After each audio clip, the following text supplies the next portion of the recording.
We're live, pal. Okay. Haven't streamed on YouTube in a quick minute. So just need to make sure everything here is working okay. Because, again, I've not streamed on YouTube in a quick minute. Okay. Seems decent-ish. Alright, it doesn't seem too bad. Nice. Okay. Cool. Alright, it looks not too bad. Alright, nice. Alright, some NXT Takeover. You guys should be able to hear it a little bit to keep up with what's going on. I haven't seen NXT. I haven't watched, like, weekly NXT since, like, probably the second month AEW was on television. So I've been keeping up, like, through podcasts and whatnot. So I know the match is going in. I know the basis of most storylines going in. But I don't know too much. I'm not sure. I know Adam Cole's contract's up or whatever, too. So this might be his last match, which would be very interesting to see. But I don't know yet. Well, it should be a fun night.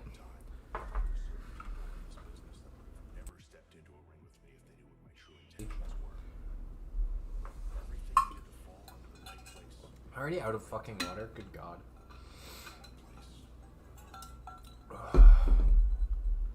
But yeah, no. And then I got some DraftKings, a free thing on the main event, or I'm assuming main event, it's the Adam Cole and Samoa Joe thing, or Adam Cole, Adam Cole, Kyle, and Karrion Joe. I don't know, I'm assuming they're probably going to open with the $1 Million Championship match, but I have no idea.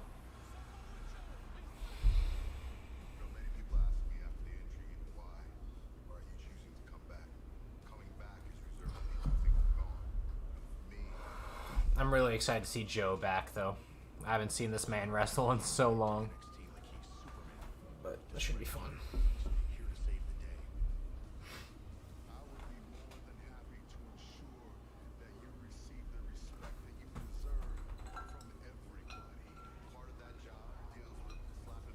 I like how he did just put Adam Cole to sleep just for no reason. I'm really already out of water. This is fucking annoying. Alright, while stuff's going on, I'll be right back, okay? Going to get water.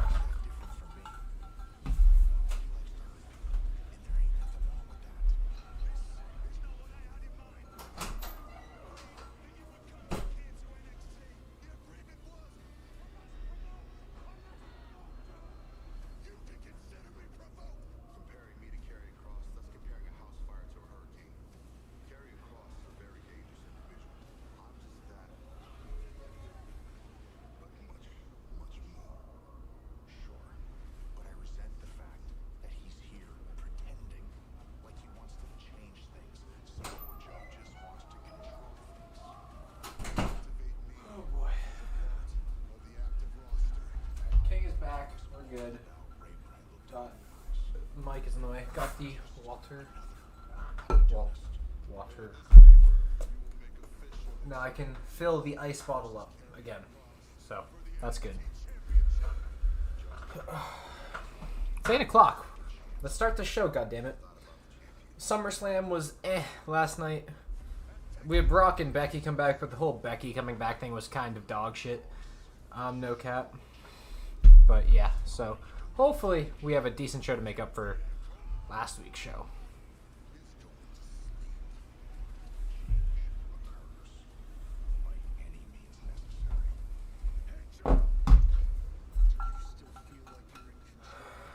Come on, it's 8 o'clock.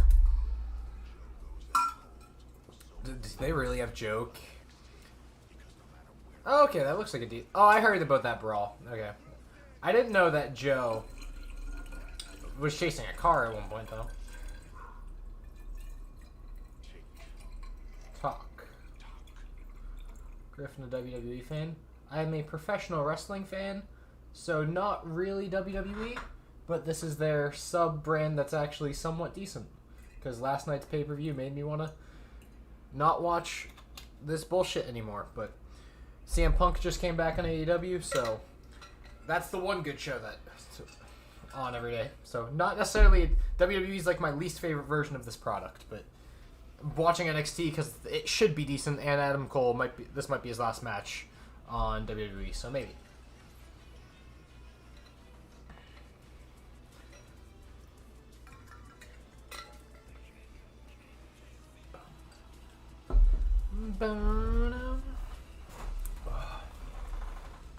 This should be a fun 2 hour. I hope it's only 2 hours. I hope they don't go over. They normally do good with their time limits.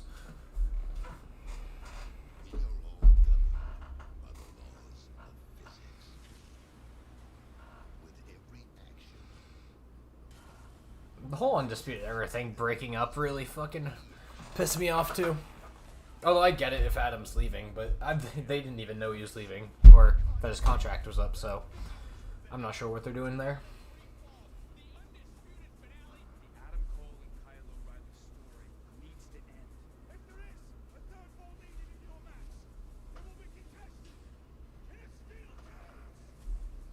And obviously that match is going 3 falls, so that should be fun. This match for the NXT UK Championship should be seen by the entire world. The laws of motion. And I might be able to win a little bit of money at the end of the night, so that would be fun as well. Which is what I'm checking right now, making sure DraftKings is all set up. Because I won $3.50 on WWE's thing last night. Because I got 2 things wrong. If I picked 2 different things, I would have got $1,000 last night. I was 2 things off. I was 8 for 10.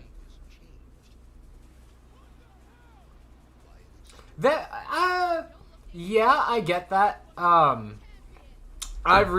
was probably, besides Edge and Rollins, that was probably my favorite match. I don't know what Roman only did hit 1 spear. I actually kind of bought into him losing on the Super AA off the top rope. But Roman did kick out of that during their 2016 match, the last time they had a match, so kind of was hoping he would kick out. I thought he was going to hit a spear, Cena kicks out, then they were going to go for another minute, and then Cena would go for an AA into a guillotine, and then he'd get choked out and lose. Because I was still waiting for the Usos and maybe Heyman to come in, but especially the Usos. Because on DraftKings, I got 8 of 10 of the predictions right. The one I got wrong was I had Roman winning by submission, not pin, and I had the Usos interfering.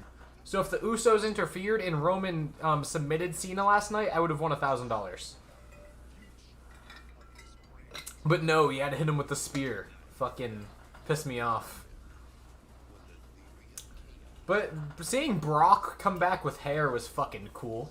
He looks way better than he has before. But the whole Becky comeback just to squash Bianca pissed me the fuck off. Because Bianca she hadn't had the best reign, but that wasn't any of her fault. She had just been booked in shit consistently. And then just to get one fucking Uranagi and lose to Becky pissed me off. But no, I'm definitely much more of an AEW mark, and I'm not sure if you follow me on Twitter, but I tweeted out I had a few tears down my cheek when Cult of Personality hit the other night. Becky came back last night. Yeah, she beat Bianca in 1 minute. She replaced Sasha in the match.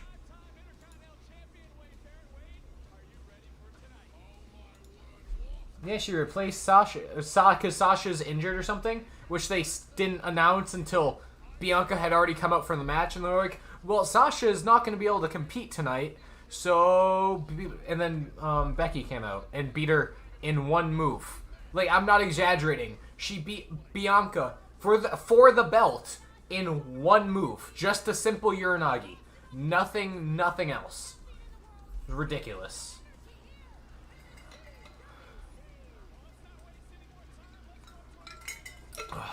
I'm glad crowds are back, but the NXT crowd is, because they don't use an actual venue, is so much smaller than going from SummerSlam's 50,000 last night. $1 Million Championship is up first. That's what I kind of figured. Need money. Everyone's got a price. I only wanted to see Reigns or Cena. Yeah, that Reigns versus Cena, well, it was probably the best match. And Edge and Seth Rollins I don't know. Edge Rollins went a solid like 25 minutes. I really, really enjoyed it. It was probably my pick of match tonight, but Roman Cena was pretty good as well. A squash match for the belt? Yeah, no. Bianca lost in one move. It was bad. Not good at all. The entire crowd booed Becky. Like, Becky got an amazing reaction coming into the venue, like when her entrance hit, and as soon as the 3 count hit, the entire crowd was booing Becky. It was terrible. Also saw Edge Rollins. Edge Rollins was very, very good. I'm pretty sure the Becky was before that, because I'm pretty sure it was Edge Rollins, then the Raw Women's, then Bobby Goldberg, which was shit, and then Roman Cena, with Brock coming back at the end.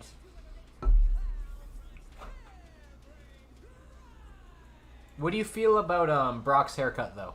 Because I know a few people don't like his haircut, but some do. So I don't know.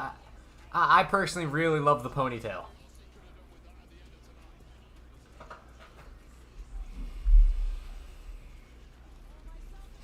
Alright, Cameron Grimes has just made his entrance now.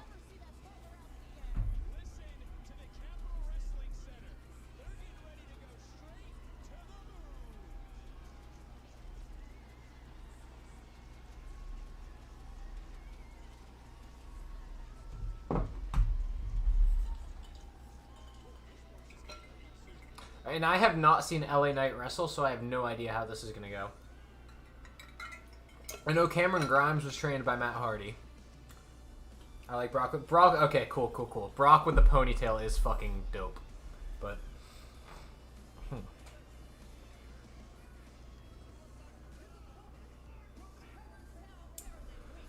Do you watch the weekly like WWE stuff? Like, do you watch Raw and SmackDown?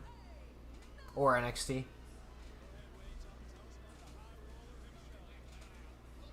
His intangibles are cocky and strength. Why?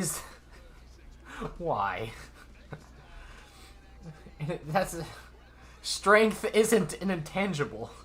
An intangible is something that can't be measured. You can measure strength in so many different ways. Oh, God. This company. This fucking company.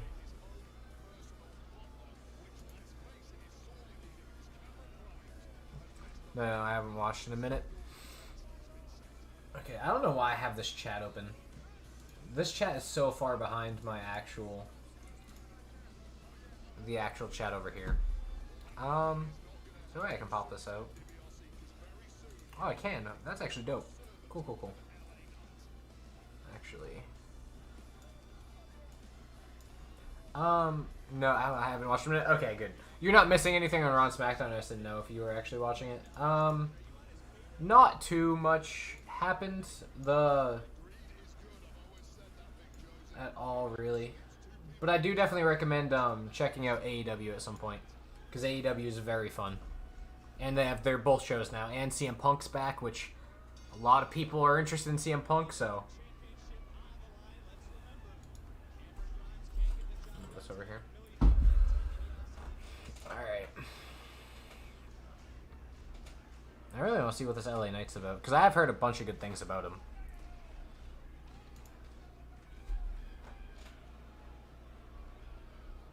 Oh, this ref is new. Holy shit, okay. I saw CM Punk return. It was fucking insane. So, my parents, because I had my parents were over for the, for it, because, like, I told, like, everyone that I'm with, like, because a lot of my, like, friends in real life are, like, lapsed, like, they used to watch wrestling a while ago, and I told a few of them, hey, rumored CM Punk's coming back tonight, and they, like, were actually really interested, and it was super cool having people over for that. I wanted to do a reaction to it, but We were watching it downstairs on the big TV, and I didn't really feel like setting it up and going through all that when I just wanted to see CM Punk return. But yeah, that was probably ever fucking insane. Probably, in my opinion, the best wrestling return of all time. Like, I know it's like recency bias or whatnot, and like Cena coming back at the Rumble was really big. Austin coming back was big, but there was 13,000. Everyone just there wanted CM Punk. Everyone there knew CM Punk was gonna be there, but actually getting to see him on wrestling, and like I think someone had a sign that said like 2,600 days or something, was fucking insane.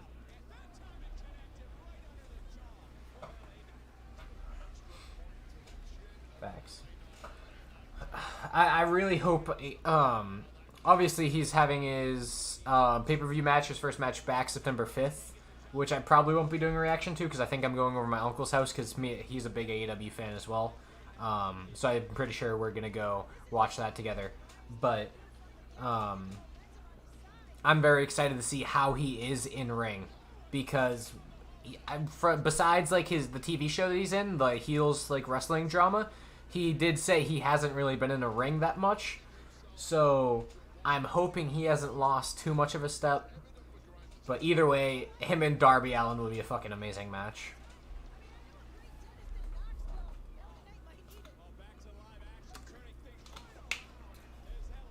Can't tell if Beth Phoenix just made a Britt Baker implication by saying she knows a dentist. But she said Knoxville. Well, that's in Tennessee. Which, don't think that's where Britt Baker is, so.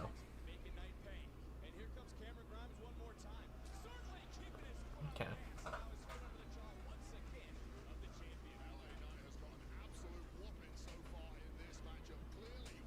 Racing Braun and Bray. Bray, I did see something I think is in talks right now with AEW, which would be amazing having Bray there. Braun, I was never the biggest fan of. My uncle is though. So my uncle really is hoping he goes to AEW. But yeah, no, Braun was definitely. I was never a personal fan of Braun, but he definitely was a star there. Like, he had so much potential to be used correctly there that they didn't use him. And like, same thing with Bray too. Like, him losing to Randy Orton at WrestleMania was fucking so stupid, and it makes sense why he got released because something came out that like they had like creative differences or whatnot, which obviously would make sense because there's no way that storyline was originally booked to have Bray lose at Mania, but that's ridiculous. I just can't wait for all their like contracts, because even if they don't all go to AEW, which they can't because AEW is eventually going to fall into the same hole of WWE as they're going to have way too much talent that they're not going to be able to fit on the 3 hours of TV. So as much as I do love everyone going over there, it can't keep happening. Especially if Adam Cole, and I know Daniel Bryan's rumored to be coming in at the one of the September shows, I think, in New York. So if they're getting him, if they are picking up Adam Cole, there's not going to be much room left for anyone else on that roster. Especially with Punk there, because Punk seems to have signed a multi-year deal, because he said he's going to be there for four pay-per-views a year. He said he's not going away, so.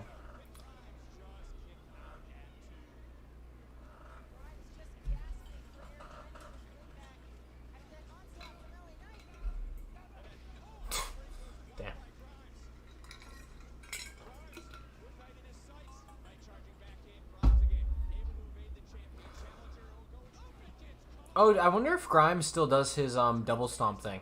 I really used to like that when he did that. Big Show is supposed to join as well. Man, Big Show's been... Paul White's been there for like 3 months already, man. He has a match at the same pay-per-view as Punk.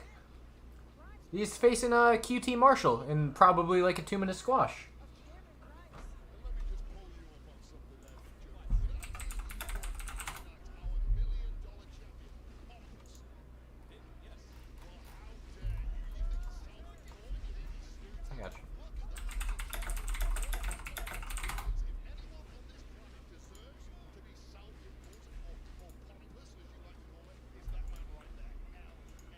Yeah. I'm not sure if that should be just to a Google image. But yeah, on his Twitter thing it says it too. But yeah, no, he's facing QT Marshall at All Out September 5th. Yeah. He does commentary for one of their YouTube shows with Tony Schiavone.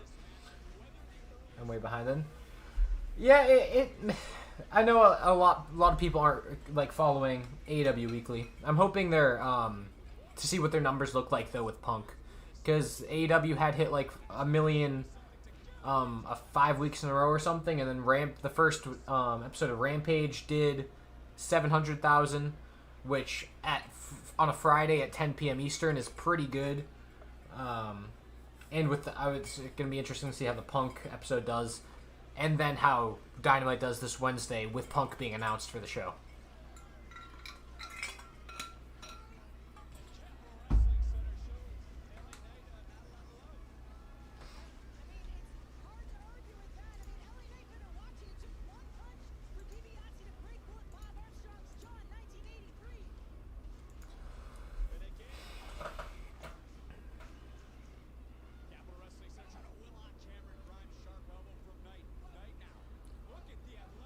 Oh, damn. Okay, he can move for a big man. He just did like a top rope moonsault, but like front in the middle of the ring. CM Punk should definitely bring his for sure. That YouTube clip that AEW, like the official AEW posted, the 2 clips did like 3 million views in like one day, which is way like one of their top videos in like a year on YouTube. And from what I've heard, a lot of people who haven't watched any wrestling in a while are very interested, again, with him being there. Because a lot of people stopped watching after Punk left. Because around the time Punk was in WWE, they were they were getting like 5 to like 6 million viewers still, which now they're down to 1.8. So there's somewhere there's 4.2 million fans that were watching when CM Punk was there.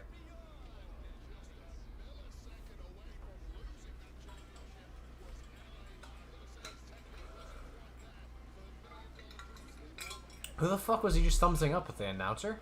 Wade Barrett?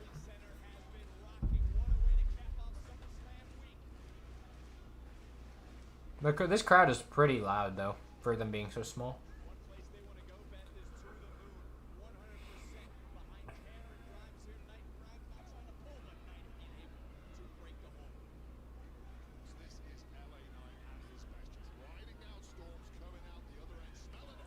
Nice clothesline.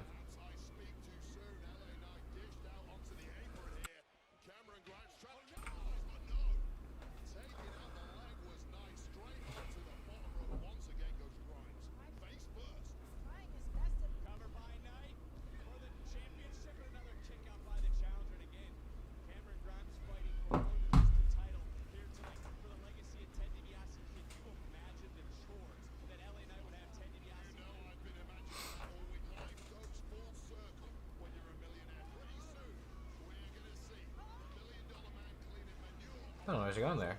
Torture axe, something. Ooh, that was clean. That was really good.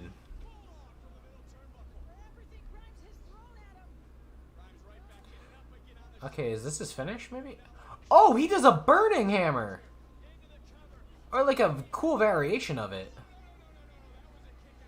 Okay, he does like literally like a reverse AA, just in a, that's actually really cool. I'm pretty sure that's just a variation, a way safer version of the burning hammer. So you think we're going to get a Brock vs. Roman soon? Probably at the Saudi Arabia show that's coming up in a month or two. In October, I think. Crown Jewel, I think that one is.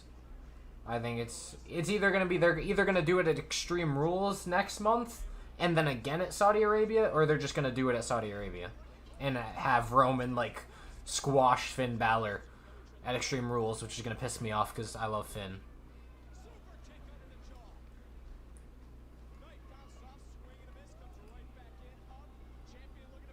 You're popping that. Do you watch UFC? The main UFCs. Like I watched both McGregor Poirier's, and then the one with the last pay-per-view Masvidal and Usman headlined. I don't watch the free Saturday night things though. I only watch like the main ones.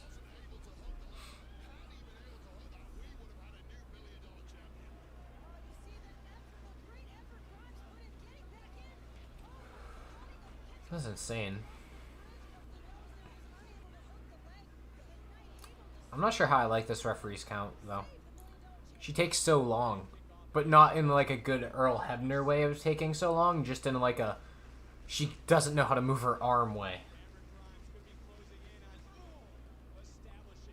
Okay, come on.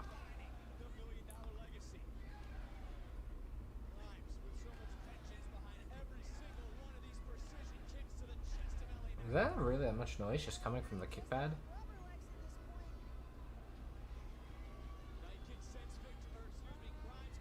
Brock versus Paul Heyman. Holy shit, don't pull the man's pants down. Good God. Brock versus Paul. Did you see Paul's reaction when Brock came out? It was really cool. Paul's acting is phenomenal. I think that'll be a really unique storyline with him in the middle between Roman and Brock. I think this is probably going to be their most unique match they've had. Granted, I'm not as super excited for a Roman Brock because we've seen it like 30 times.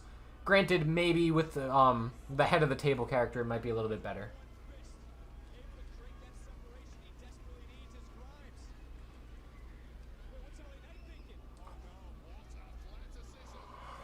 Oh, okay, he flipped. I thought they were gonna do a top German. That would have been fucking ridiculous. Actually, maybe not. I kind of like this girl's count. She kind of makes it. She definitely makes it dramatic on the on near fall. Head's not working. Near falls, I guess.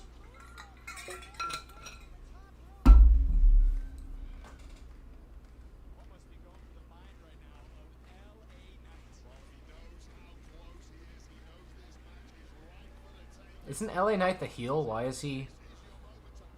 Oh, okay. He maybe said something mean. It looked like he was trying to rally the crowd, though. Oh, shit. Wait. I think I noticed this earlier, but Cameron Grimes looks like he's bleeding out of his fucking eye. It actually could be the top of the nose. I think that happened way earlier in the match, and I just completely didn't see it. This is a new sub? Oh, this is probably what $1 Million Man's finish was, right? Yeah. I really hope he still does his double stomp, though, because his double stomp used to be super cool. And this sub just does not look like it hurts whatsoever.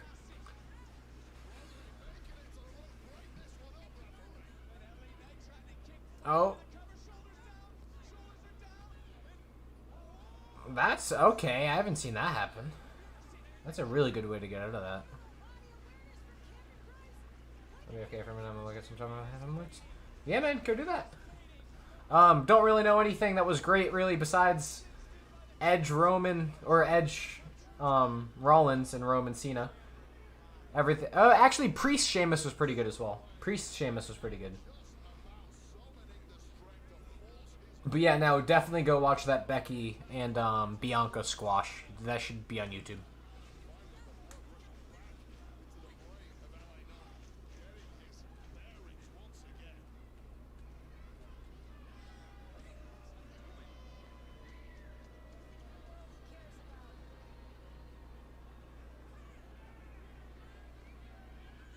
He's going into the...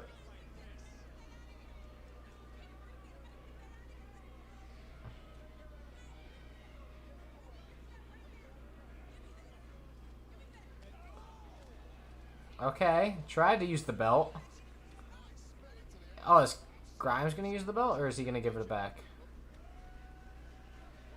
Oh! $1 Million Man got in a punch. Attaboy. Pre-Sheamus. Yeah, Damian Priest and Sheamus was a really good match.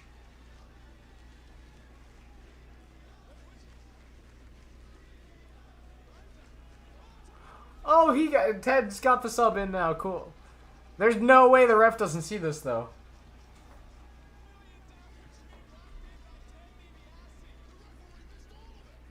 Jesus. That's some AEW levels of referee distraction. Good God. Oh, there he is. Oh, cool. He does do his double stomp. It's such a good finish. Oh my God, he almost just fell with his ass straight in dude's mouth. 3. All right. Cameron Grimes beats LA Knight for the $1 Million Championship. Attaboy. That was really good.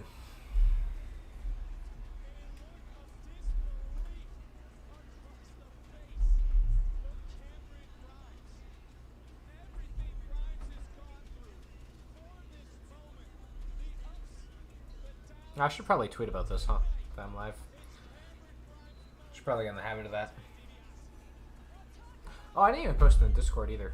I'm really behind right now.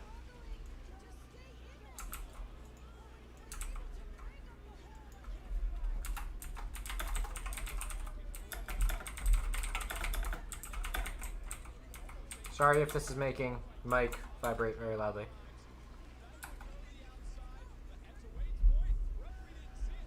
There we go. I'm gonna post that on Twitter as well.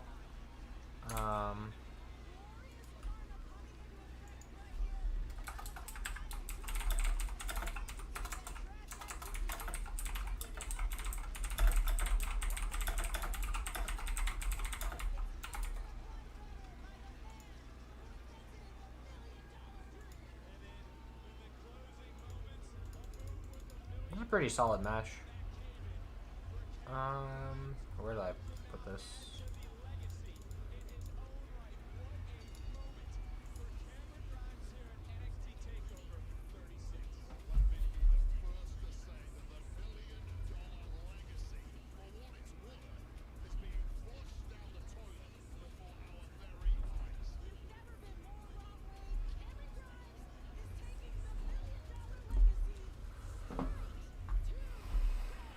I'm pretty sure almost all the matches are for a title, right? We got Karrion Kross for the title. Walter Dragunov is for the title. Dakota Kai and Gonzalez is for the title. So every match besides Adam Cole and Kyle O'Reilly is for a title, which is cool. So everything has some sort of stakes.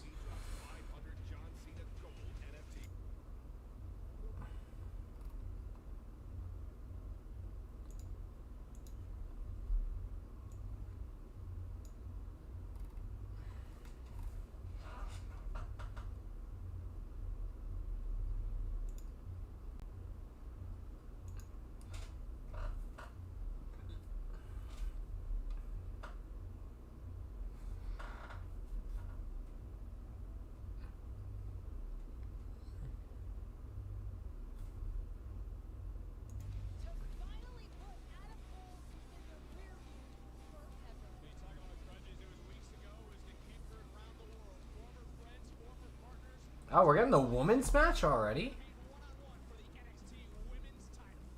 Are they actually doing that right now? Oh, wow, they are. They're doing the video package for it. Okay, they're getting rid of the one women's match already. Okay. Huh. Didn't expect that. I'm assuming if they are using the steel cage dip and they're doing all 3, I'm assuming Cole and O'Reilly will main event. Which I guess actually that makes me think Samoa Joe might not win the title. But Kross has been fucking squashed so much on Raw that he cannot have that title any longer.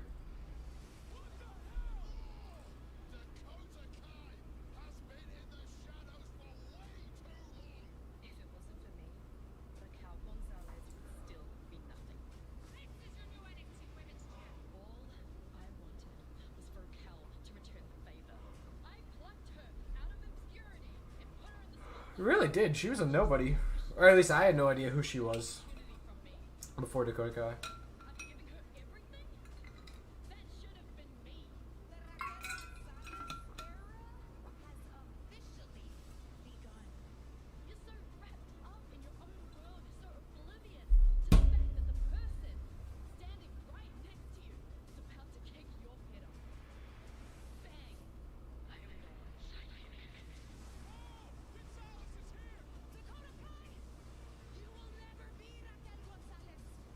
I don't know who's the babyface in this situation, though. Dakota, I am no longer a star in the making. I am a superestrella. You use people, and then you get jealous when they become bigger stars than you. That is true. Dakota did already turn on her other teammate, on Tegan. Call me whatever you want. And for 36, you will call me NXT Women's Champion. I'd be down for another title switch. Sidekick. Actually, yeah, I'd be down for every title switching tonight, which I don't think that's going to happen because I think Walter's probably retaining, and Karrion has a good chance of retaining as well, but I could see Dakota definitely winning. She hasn't had the belt, and she's been here for a while. Because if she doesn't win it now, I don't know if they're ever going to put it on her. Simply put, will tonight be the night for Dakota? Dakota is now making her entrance for anyone trying to sync up. You guys should also be able to hear the music. And hopefully me not get DMCA'd. So.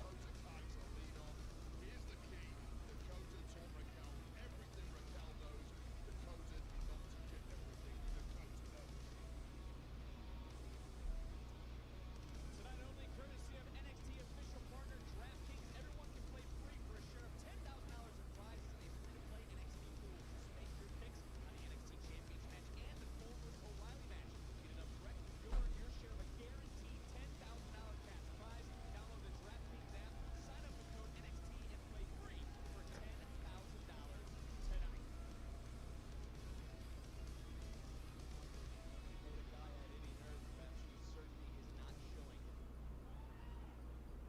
Damn, why the fuck she tired Jack around her waist so much? I have not really seen her wrestle as a champion yet, so this should be interesting. Like I said, I haven't really been keeping up with NXT too much. Just been hearing, listening to podcasts about it.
The Yakuza kick.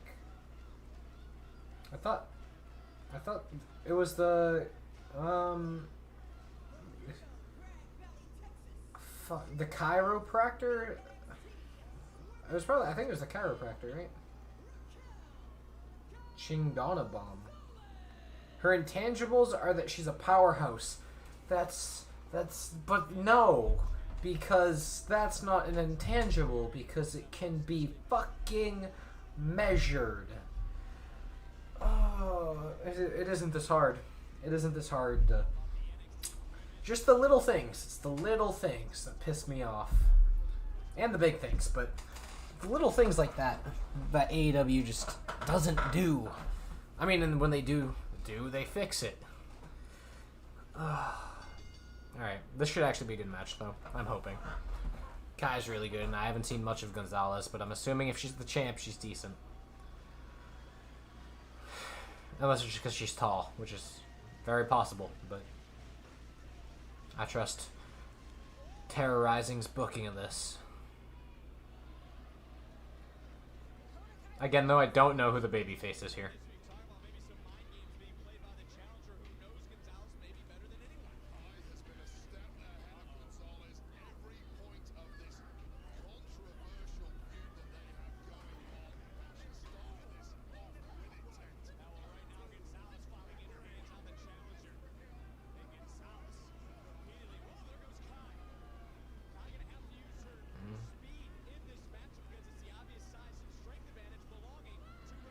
Oh. I saw the Becky match. Yo, please tell me you didn't think it was good. Please tell me you did not think it was good.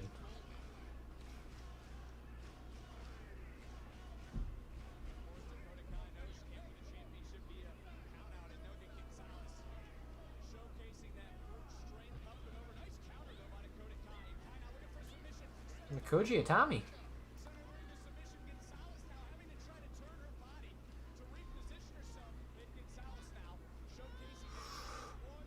Damn, she is strong.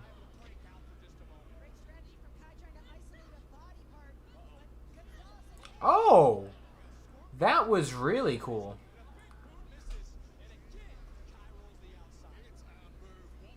Like, I've never seen someone who kicks out of the, like, powerbomb position while your, like, head is between their legs in a non-sexual way. Becky literally walked in and out of the ring. For real, she cut a promo in the middle.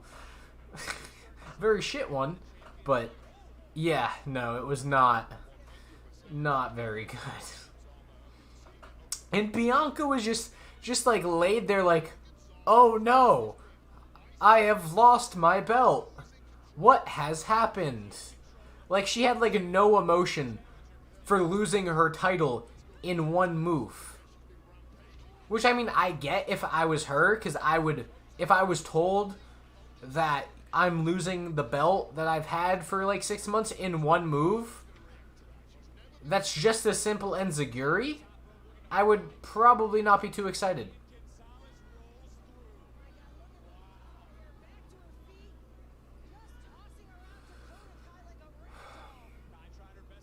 Oh, is she going to press her? Oh, no. Oh. She was struggling to get her up.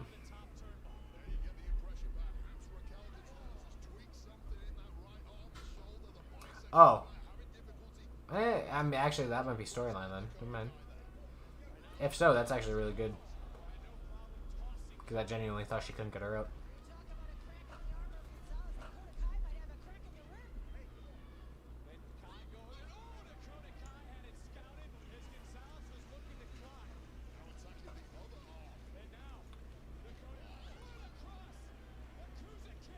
Oh wait, she just hit her finish. So she just stole Sami Zayn's finish, but runs from the side. So instead of the haluva kick, it's the Yakuza kick. I kind of liked her chiropractor better, but you had to set it up weird. But the actual move looked really cool.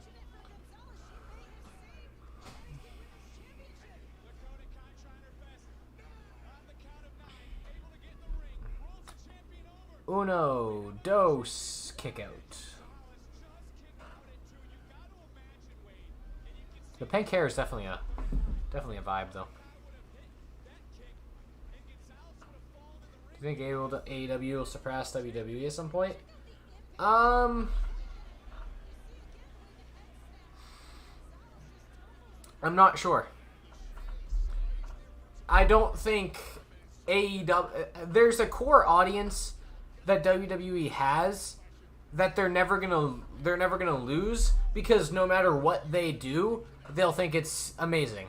Like, the WWE can shit in their cereal and they will gladly eat it and say it's the best thing they've ever eaten. Like, there's people on Twitter defending the Becky thing, defending Goldberg still being in title contention. Like, there's a portion, which is, I'm assuming, is that like 1.5 to like 1.8 million that's always watching Raw every week. That's the portion that's never going to leave WWE, which is what WWE is just relying on. But the only way AEW will surpass them is if they can bring in enough interest with guys like CM Punk and Bryan to possibly pull lapsed fans that have stopped watching wrestling because of how shit WWE's gotten. And possibly pull over some people that do watch WWE but realize it's getting bad. So, possibly, I wouldn't say anytime soon, but maybe this Friday or Monday, I believe the Rampage numbers will come in for ratings, and then Friday, the Dynamite ratings will come through. which would be the first show with Punk being announced for it. Because, like, the hardcore audience knew Punk was showing up on Rampage Friday, or showing up Friday night, but that part didn't really break out into mainstream. So I'm not sure how well the number's going to do for Rampage. It'll probably do better than week 1. But, like, the YouTube clips and everything have definitely hit mainstream. So, getting to see, like, his first announced appearance and seeing the rating for that will be a very clear indicator on where this is going. Because if people will... Because AEW already has a great product. Like, they put on phenomenal television every single week.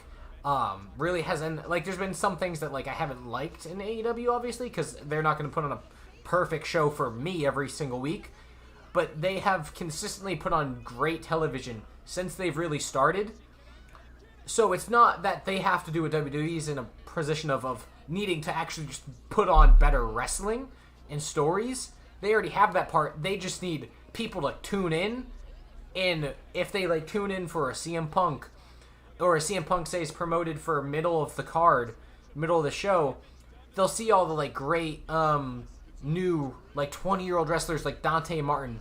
I'm really hoping they put on a Kenny Omega Dante Martin match for this Wednesday with Punk, like, with Punk's announcement, so that some people who come on and see Punk will get to see a phenomenal singles match of Kenny Omega and stick around and hopefully stay for the product. Because they definitely have a good product. It's just about getting it out to a public enough spot where it'll get viewed.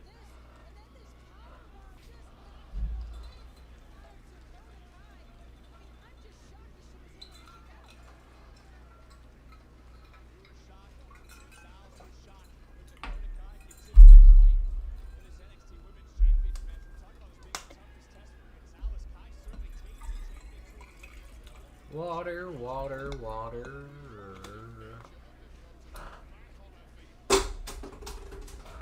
I'll pick that up later.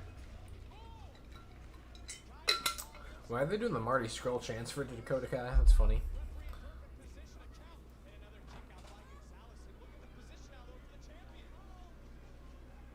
Well, it looks like the live crowd at least is very much...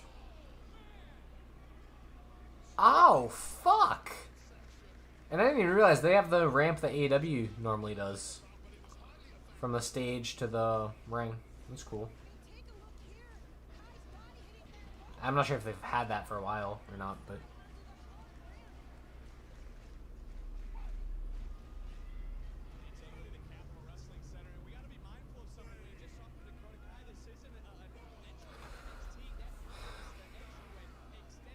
Dakota gotta... I think she has to win this. Oh, in the corner for the Yakuza kick. Oh, never mind. They see each other.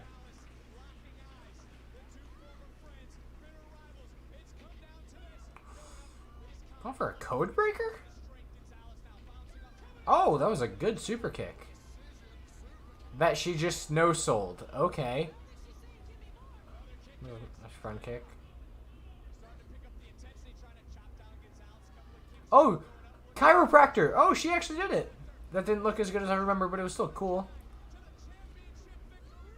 Okay, so I guess she's going to have to hit the Yakuza kick to win.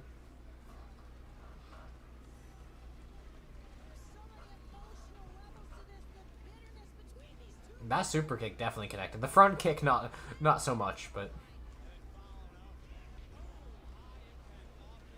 See, I like that move. I think Gonzalez has to sell it better and has to actually, like, leave the ground, because she kind of just kept her feet planted, which it kind of didn't look so great, but I've definitely seen that move. I think, I don't remember exactly who, but the first time I saw it, the girl sold it phenomenally, and it was great. Oh, choke bomb? So at one point I thought WWE was real. Yeah, I'm pretty sure everyone did at some point. Especially when you're growing up. Like, I was told it was real when I was growing up. Like, my dad would be like, yeah, that's real happening, blah, blah, blah.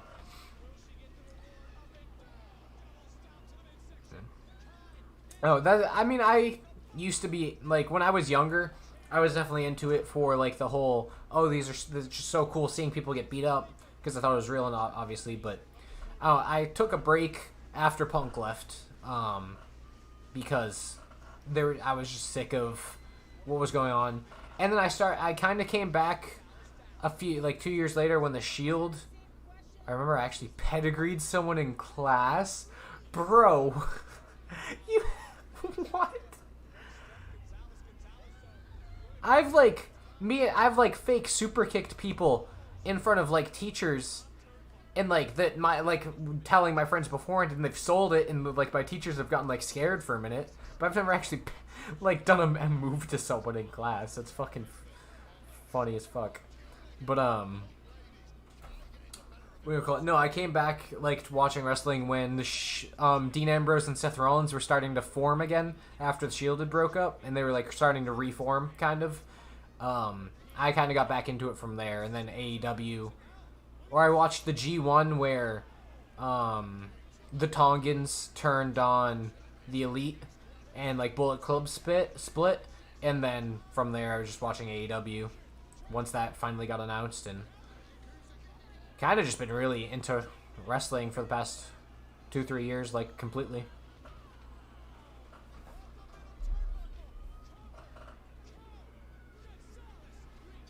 Oh, she won. Oh yeah, because that's her finish. Damn, I completely no-sold her finish there, didn't I? Fuck. There was a top rope powerbomb that I completely was just like, she'll... Because I was so like... I just saw SummerSlam last night where John Cena just fucking super AA'd Roman, and then I just see a top rope powerbomb, and I'm like, yeah, no, that's a near fall. Oh, it's an ice cube. Ow. Okay, so I guess Raquel's keeping it. Interesting. Wonder if... I don't know if that... I mean, unless Dakota stays in NXT for a while, but the main roster very much needs women. So, maybe she just won't ever have the belt.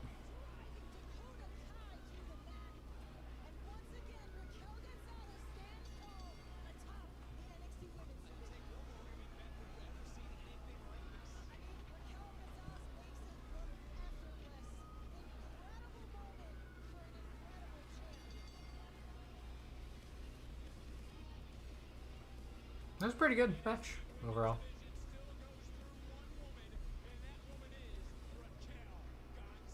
The crowd do not seem to be into it though, so I don't know if it's because she's the heel or because they just everyone's really behind Dakota.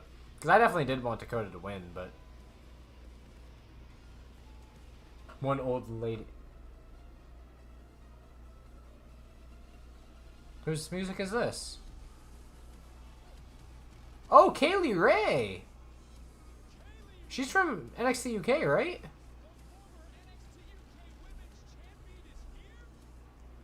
Oh, damn. I don't know if this is her first appearance or not, but... Okay. That'd be dope. That'd be a dope feud. I remember the good old times. I had the 2013 WWE title, and my cousins would come over to my house and we'd wrestle for it. I used to have a bunch of the old belts. This commercial fucking blows ball sacks. I'd say that AEW has already suppressed the current landscape in many ways, but in all of your individual subjective definitions of the word suppress. I would say AEW's definitely surpassed them in quality, like actual content. Like the matches they put on, the storylines they put on are all, for the most part, much better. WWE's main thing that really has just been the whole tribal chief character, which has been which to their credit has been really good, but everything else really just doesn't work. Like the Karrion Kross thing was fucking stupid. Like trying to watch Raw and SmackDown is just so bad. Like SmackDown, the literal only decent moments are when Roman Reigns is on screen, which is not good for a 2-hour television show. Whereas AEW, even like AEW's like squash matches, like on Rampage this week they had Moxley and Daniel Garcia as the main event. No one thought Daniel Garcia was winning that match, but it was still an interesting match. That like they gave Garcia some spots and Moxley ended up just won. Like they just know how to tell simple stuff. They don't do stupid things like how, what do you want to call it? Last night they had Becky debut on return on SummerSlam to beat Bianca in one move. Like, it just doesn't make sense. It's just like common sense things that no one in their right mind would ever do is what WWE decides to do. Ooh, Ilya and Walter. Their first match was a fucking banger.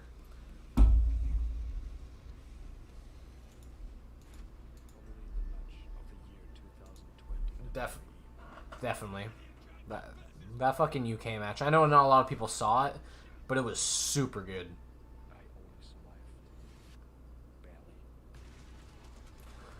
But yeah, to Hachi, your comment.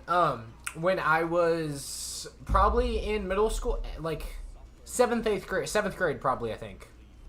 I believe it was 7th grade. I had a group of friends who watched WWE, and we went over his house for I think it was the Royal Rumble. It was either the Royal Rumble or Money in the Bank, but I think it was the Royal Rumble. And we, in his living room, we sat down like a bunch of just like bed sheets and like super light mattresses, and we just had matches the entire time we were watching the Rumble. It was a fun time. And when I was younger, when I was like 8, me and my dad would fake wrestle with me, even though I was like taking it hard on him. Like, respect to my dad, he was letting me kick the shit out of him just to make me think I was actually wrestling him. It was really cool. Like, I would take like juice box cartons and stuff and like plastic chairs and like hit him over the head with it, and he'd just let it happen just to like make me feel cool. It was fun.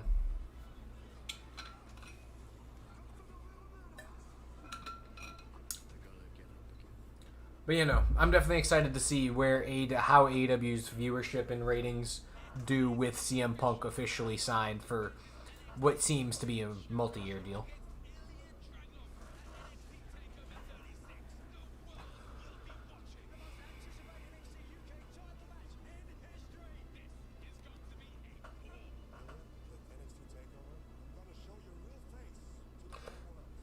My cousin would win sometimes. You got to go home with the title when I'm ready for my first match. I'm like, ayo, pull up. That's amazing. That's actually amazing.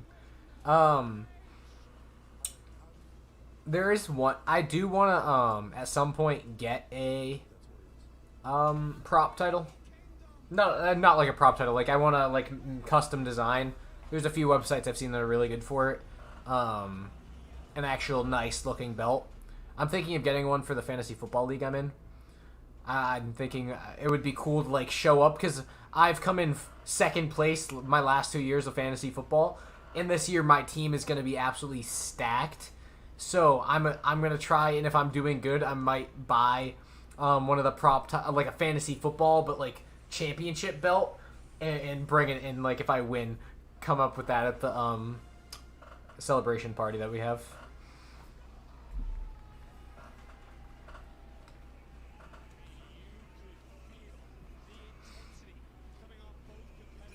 Ilya Dragunov is making his entrance.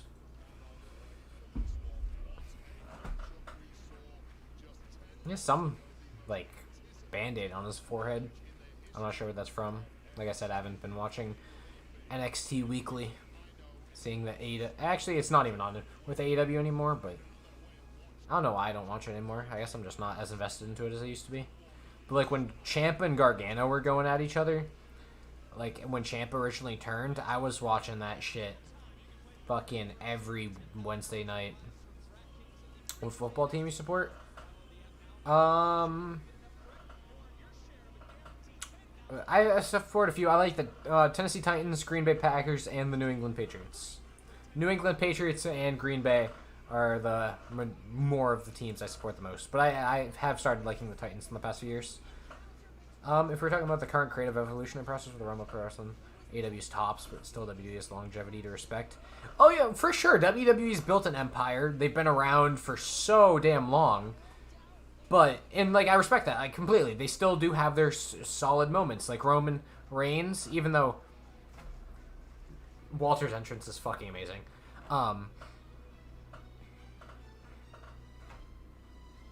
Anyway, I forgot what I was saying. Walter's theme is so good. Fuck, what was I saying? WWE's had it for a while. Blah, blah, blah. Yeah, I guess I really just hit what I was talking about. I don't know, but AEW's like current storylines and like just their freedom. Like even Punk made it. I'm not sure if either of you two probably Hachi hasn't, but I'm not sure if you saw the press conference thingy, the media scrum they did after Rampage this week for Tony Khan and CM Punk. But CM Punk said that one of the main reasons he wanted to go to AEW was because when the whole Brody Lee situation happened, when he sadly passed away and he was sick, everyone in AEW knew he was sick, but it didn't get out. Like, no one outside of that locker room had any idea what was going on in Brody Lee's personal, like, with his health and whatnot, which is such an unheard of thing nowadays. Like, if that, like CM Punk even said, if that happened to anywhere else, immediately that would have been everywhere, all over dirt sheets, that Brody wasn't, like, was dying and blah, blah, blah. And that was one of the, like, main things on why he wanted to go to AEW, because it's more of like everyone they can care about professional wrestling more than money and sports entertainment.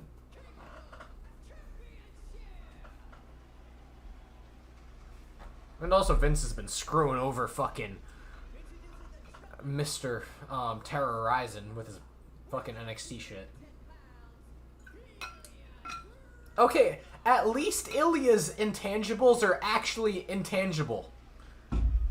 Not like strength. Oh god, Walter's are gonna be something stupid though. Unbeatable in ring general. I mean, 870 days, that's so long to be a champion. But, I mean, unbeatable, I guess. But that's not really an intangible, because if he does get beat... Although I guess it's an intangible... Okay, Okay, the intangibles for this match somewhat work. I don't know. I'd be invested in Ilya winning if he had not lost on NXT like 2 weeks ago. Before his title match against the guy who's held the title for 800 and something days.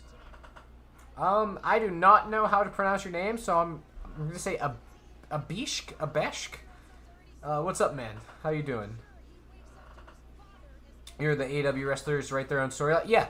The only one who books anything is Tony Khan, and the wrestlers create all the stories themselves and just run it through Tony Khan. And like obviously like the main like the title feuds and everything, Tony has like a bit more like Tony okays everything, but what do you want to call it? Tony has to like okay everything because it's his show, but the wrestlers are more in charge of what their storylines are and what their characters are, and a good amount of them have like creative control about like certain stuff. Like I know Andrade has something to do with I think it's Andrade has something to do with he can decline finishes that he doesn't want to do, which a decent amount of them have, which as long as it's not like overused, it's really good. Carmella, you're XXX. Don't know what that means.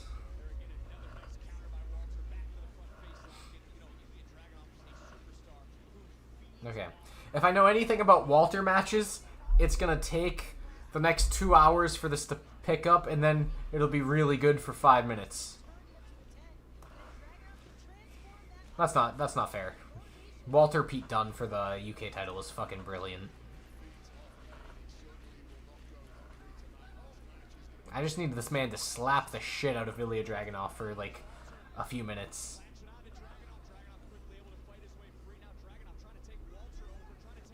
That's such a good takedown. These two are so good. Exactly. Like, I mean, even... Holy shit.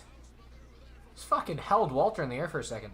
Yeah, AEW needs to focus on being professional wrestling and doing what they care about. because WWE's already WWE is not trying to be professional wrestling. WWE is being sports entertainment. They've already given away the professional wrestling market with so many things and decisions they've made. So as long as AEW can be the #1 professional wrestling company, not sports entertainment, and they can continue like their storylines and everything, and like just continue as long as Tony stays at the head of things and keeps everything under control. I feel like AEW is going to be something very special and it's going to be around for a long time. And I'm not sure how long you've been subscribed or followed me. But on my Twitter, I didn't post a like reaction of myself, but when CM Punk came out and Cult of Personality hit and he kneeled down on that entranceway, there was a lot. I'm getting emotional right now. There was tears coming down my face because that was one of the last times that I was truly invested in like WWE wrestling. Was when Punk 2011 Summer Punk Money in the Bank. That shit brought tears to my eyes. Fucking seeing him back and just seeing him love being there. Like it was a similar thing with SummerSlam last night, which I really appreciated. Where in the Arcade Bro and AJ Styles and Omos match, if you looked at Randy Orton, you could see him having fun while wrestling, and that it was so nice. Just watching a wrestler have fun doing what they're doing. Like when Randy Orton was in the whole Fiend like feud, Randy Orton could give two shits about what he was doing, but he genuinely looked like he was happy with the whole Riddle storyline, which it was just fun watching people be happy doing their job. Which, for the most part, AEW, I've never seen anyone be, like, super upset about their stuff. I know there's been a few people, I know Kylie Ray, who I actually have a signed autograph of right there, left. Like, I got the signed autograph of Kylie Ray, and then literally, like, a month later, she got released from AEW. And I was like, I think it was like they agreed to something, or not, but that kind of was annoying after I got the autograph, but...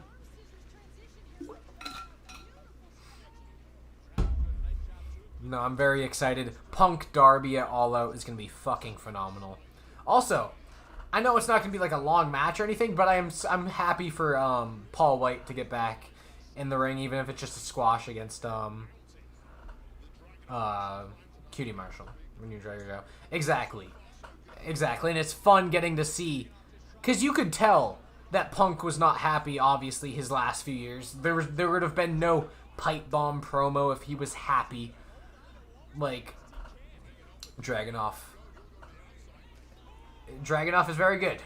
Rhino Guy 2.0. He just got slapped off the turnbuckle, but he is very good. Walter is fucking a beast as well. But like just seeing when CM Punk crowd surfed into the what do you want to call it? The fans. It was fucking phenomenal. I was so happy. Fuck, man. I hate apron powerbombs. I hated when Kevin Owens did them, because there's just no way to take that well. You just... fucking hate that. It looks good, but, like, that shit... Oh, he's fucking... fucking love these two. Also, what do you guys... Do you think Adam Cole is going to go over after tonight? I know AEW is definitely getting, like, starting to get really packed, and they need to calm down on taking people. But do you think this will be Adam Cole's last match tonight on NXT, and he's going to head over to AEW in the next few weeks? What a German.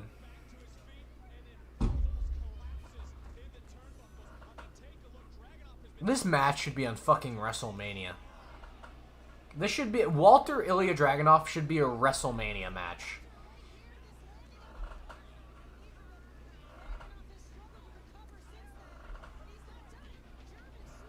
I know Walter doesn't want to work main roster stuff because of just dates and stuff, but that should be a WrestleMania match. Favorite match of all time? Oh boy.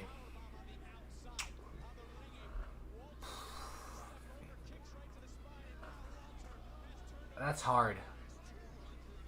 I don't...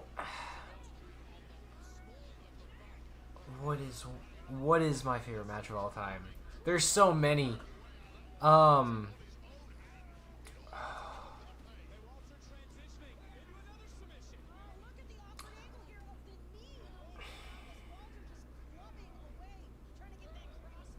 they're gonna be more recent, because I only really started appreciating like wrestling matches for actually wrestling, like more like the past few years, because I'm only 19, so I only like actually started getting into wrestling for like the intricate details and the actual like fun matches past few years. Johnny Gargano and Tommaso Ciampa, their unsanctioned match is definitely up there. I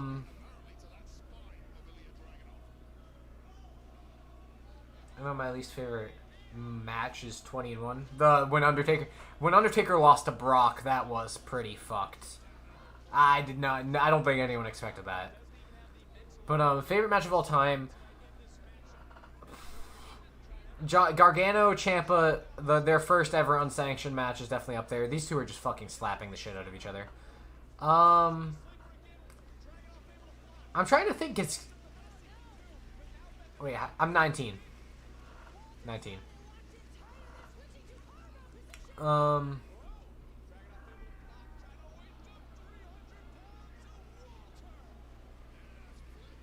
This is so hard to think of like my favorite match, because there's so many good. Like Kenny Omega, like immediately obviously pops into my head for like best matches, but I can't think of like one Kenny Omega match that's like super above that I watched, because I wasn't watching New Japan when it was him and Kota. My first entrance into New Japan was the G1 in San Francisco at the Cow Palace.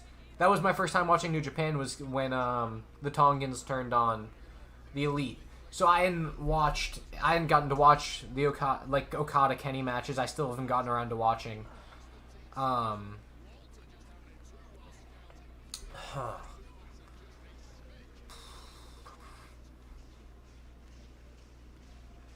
This is so hard. Oh damn, I'm 20. I thought you were older, not gonna lie. Do I look older than 19? I'm a youngin', thank you very much. What's my favorite AEW match of all time? Oh, I don't know how. I genuinely don't know how this went over my head. Young Bucks, Hangman and Kenny, Revolution 2020. That is, now that I think of it, I'm pretty sure that's my favorite match of all time. Especially, like, the story going into that. Like, that's probably my favorite tag match. I thought you were 22? Nah, that's 3 years away, man. I just turned 19. 30 days ago. About. A little less than that, but... Yeah, no, I would say Young Bucks, Kenny, and Hangman at Revolution 20 is definitely my favorite tag match. And then... actually, yeah. And then... probably Gargano, Ciampa, and their first unsanctioned. But there's been so many great matches between WWE and AEW and NXT. I haven't gotten to watch a lot of the New Japan matches, which is, I wish I had an easier way of watching New Japan. I don't have New Japan World, so it's hard. The triple threat at Double or Nothing, was it? For Pac, Cassidy, and Kenny was really good. Pac in Orange Cassidy at Revolution 19 was phenomenal.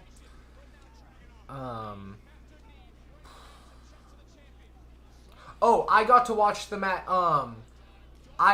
This is probably my favorite in live match was the dark match on the second ever I went to the second ever AEW Dynamite in the Agganis Arena. In our dark match was Kenny versus Janela in a hardcore match, like a lights out match. So I got to see Kenny and Janela just hit each other with ladders and shit, and that was probably my favorite match I've seen in person. But I definitely think my favorite match of all time is probably the Bucks versus, or I guess the Elite tag match.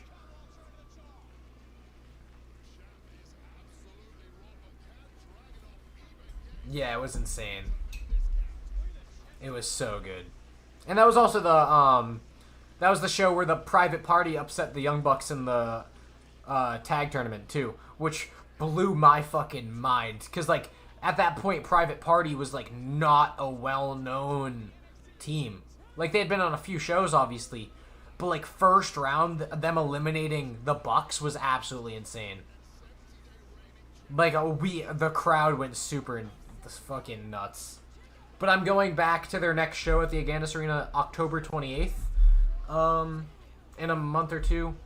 And I'm really hoping Punk's on the show, because if I can hear, I never really got to see Punk live before in a wrestling show, so if I get to see Punk this year, fucking, and hear Cult of Personality hit, I'm gonna fucking lose my mind.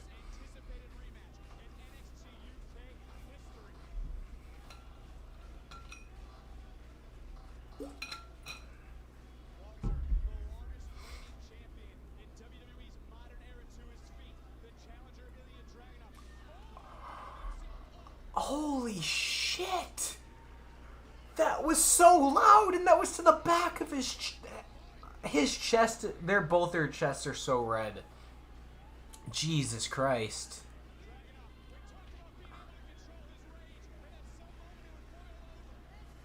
I can't see them giving Dragunov the title. Not on the third match of the card. I can't see. I feel like the only way Walter loses is in, like, the main event. Especially with, like, an 800-day reign. Oh! This is so good.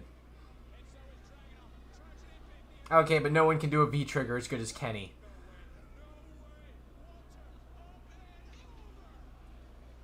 Who's your favorite wrestler of all time?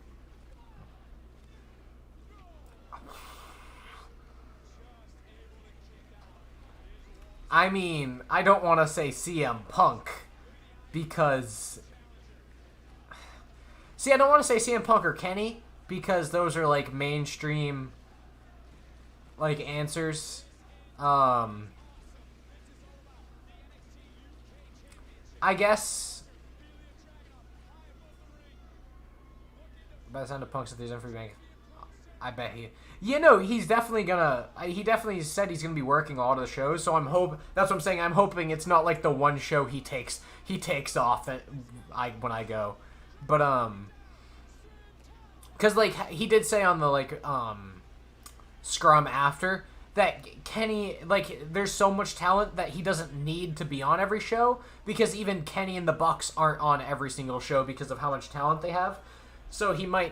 I think he's going to be on at least one of the shows every week, but I'm hoping he's on the show we go to. Or I go to. But, favorite wrestler of all time. I don't want to say any mainstream, like Punk and Kenny, because they're just all really good. Two less mainstream, I think... Or not less mainstream because they're still well known, but Gargano.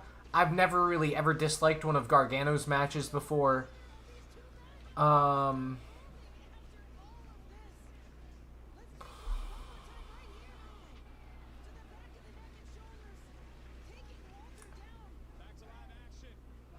Oh, it's so hard.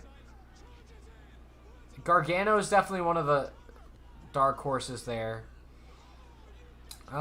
Seth Rollins, too. I love Seth. He's such a good worker. He can be a dickhead on Twitter sometimes, but he's such a good wrestler. Punk Kenny could be... Exactly. That's why I don't want to say, like, as, like... Because if I'm being honest, Kenny Omega is probably my favorite in-ring wrestler, even though I've only discovered him the past 2-ish, 3-ish years. But he doesn't put on bad matches. Like, same thing like with Kota Ibushi wrestling the blow-up doll. They can wrestle the air and still put on a phenomenal match. Orange Cassidy, fucking phenomenal. And he's not... I mean, like, he obviously doesn't do the most in-ring stuff. He's a good wrestler, but his gimmick is fucking amazing. I've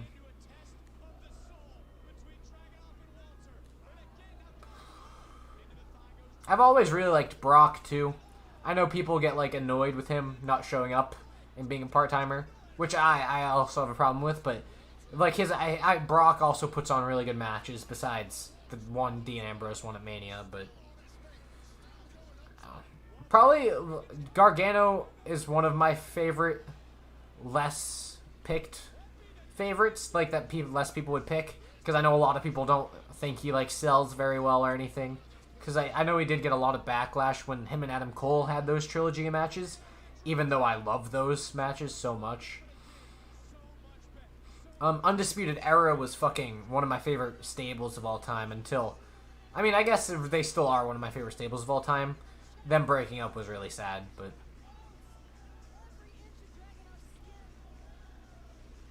AJ Styles is also definitely up there with one of my favorites.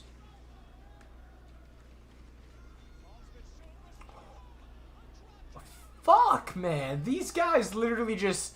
in the back were like, okay, we're just gonna hit each other as hard as we possibly fucking can, and we're just gonna keep going, okay? Brockton is a very alerted big man. I mean, Brock?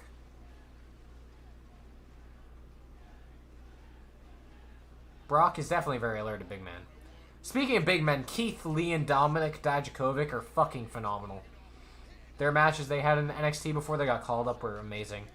And then even Keith and Brock's quick stare down they had in the Rumble was amazing too.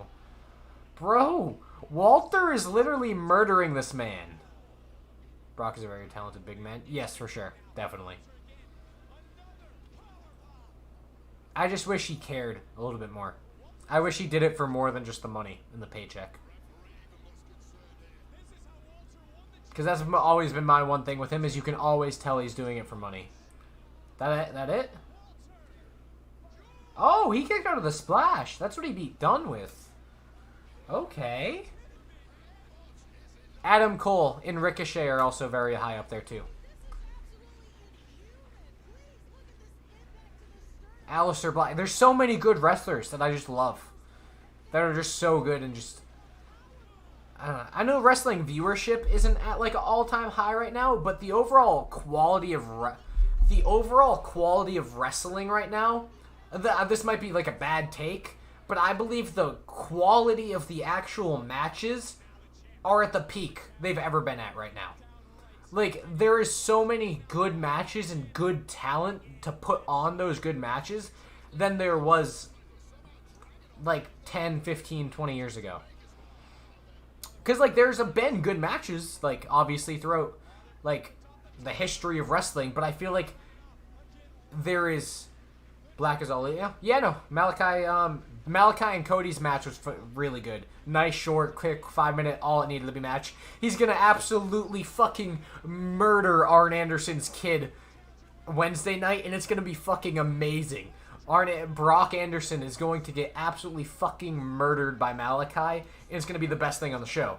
Besides whatever Punk does, but... not a bad take.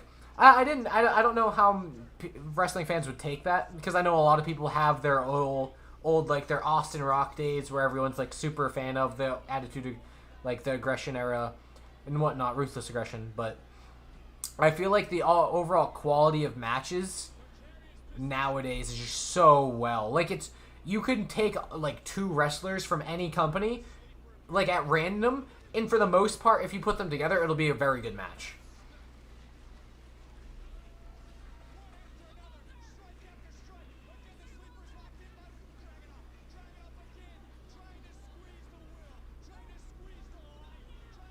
The live crowd wants Dragunov to win this. They're very much cheering for Ilya.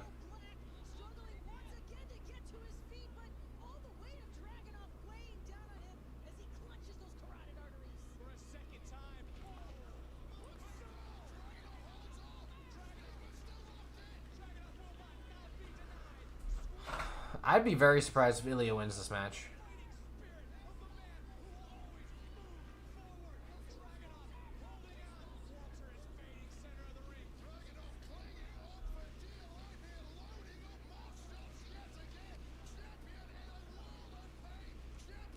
Also, I really hope Brian gets over to AEW at the New York show, so that because obviously Punk Kenny will be phenomenal whenever that happens, but Brian Kenny will be fucking.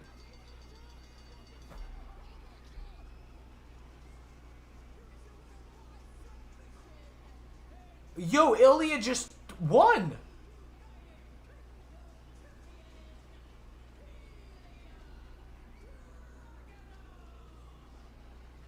Ilya Dragunov just won the UK Championship. Walter tapped out. Walter just tapped out to Ilya. And actually, I'm starting wrestling training within, hopefully, the next year. So, yes, that's very much yes.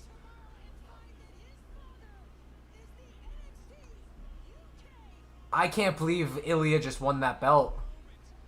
Walter's held that for 870? Jesus Christ. That's insane. Every era has its peaks and some are better than others, but right now we're definitely at a high point. Exactly, and I'm hoping the viewership follows, because I know when AEW first started in 2019, a lot of people thought there was going to be the boom there, but COVID kind of like snuffed that out a bit. But right now, if we can stop, like, if he tapped out so quick there too, as long as we don't get put into any more like restrictions, like country-wise, which obviously if we need to, and it's for health reasons, whatever, that's fine. But if we don't get set back again, I feel like this is going to be a big boom right now for wrestling. Because the quality is there, it just needs the viewership again. But holy shit, Ilya Dragunov is the new WWE United Kingdom champion. Good God. I did not expect him to win that in the middle of the card. That makes me think Samoa Joe's not winning, though. Which I have him down to win on DraftKings, so I don't know if that's a bad take about Joe winning. Oh, God.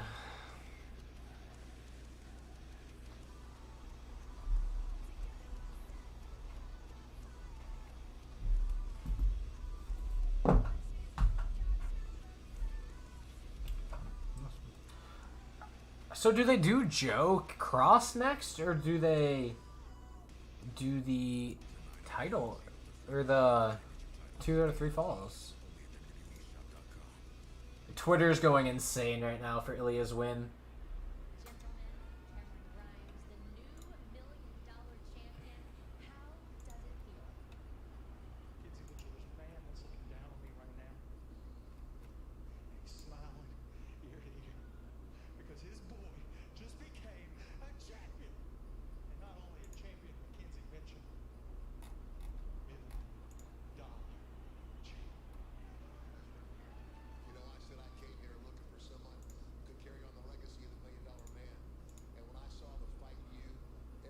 Holy fudge balls. Yeah, Twitter's exploding right now with Ilya. Brian Alvarez tweeted out, "Stop what you're doing and watch this match." Apparently before.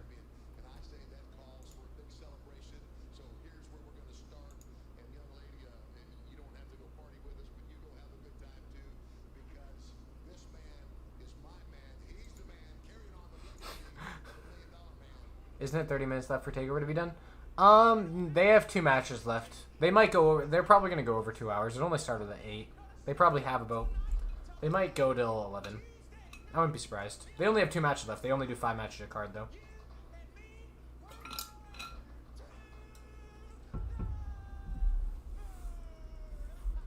Cameron Grimes is fun. I like Cameron Grimes. Oh, Samoa Joe. Wait, so is it Joe next? There's no way Joe's winning, though. Oh. Later tonight. So does that mean we're getting Adam Cole and O'Reilly's trilogy?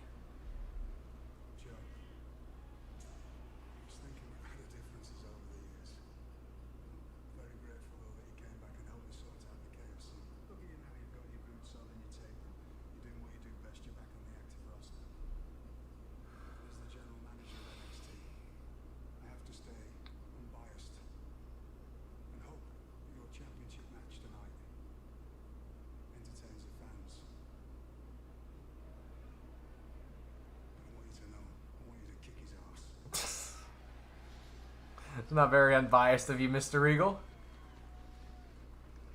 I prefer solid viewership numbers and excellent wrestling over Ashton. Yeah, exactly. I'd rather AEW just not change a thing. I'd rather AEW stay at like their 900,000-ish viewer mark. If that meant if like that was the only way they could keep like the same amount of wrestling that they're doing. Like, I don't want AEW to really change anything in what they're doing, wrestling-wise. Like, match quality and storylines. I hope the viewership does go up with Punk bringing in people. The higher viewership, the lazier the wrestler. To a point, but that could also drive wrestlers to be like, want to keep it. Because, like, when you can kind of sometimes see it when, like, when AEW got, like, I think, hit 1 mil for the first time, then they hit 800,000 or something the next week, and that drove them to want to try and get back to that number.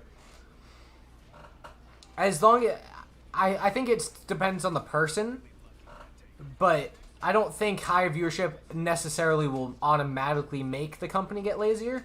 It might make them want to grow even more, depending on how they deal with it.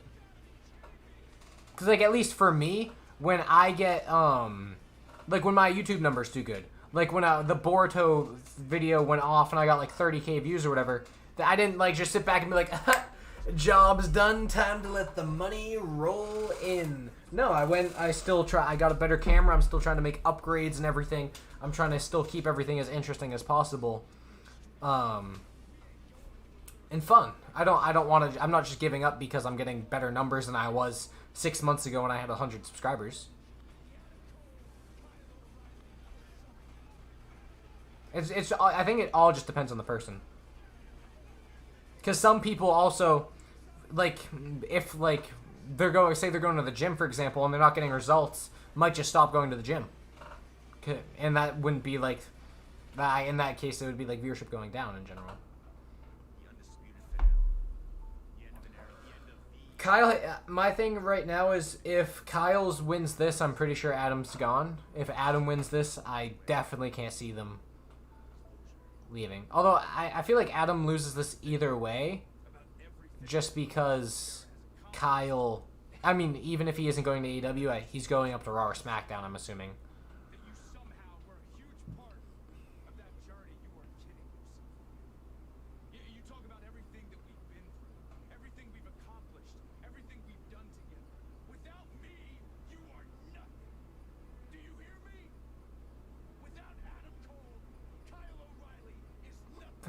That just fucking broke my heart. It just showed a picture, or this video package has so much Bobby Fish in it, but they fucking released Bobby Fish. Fucking assholes. I miss Bobby Fish, man. Oh, why the fuck did they have to do that?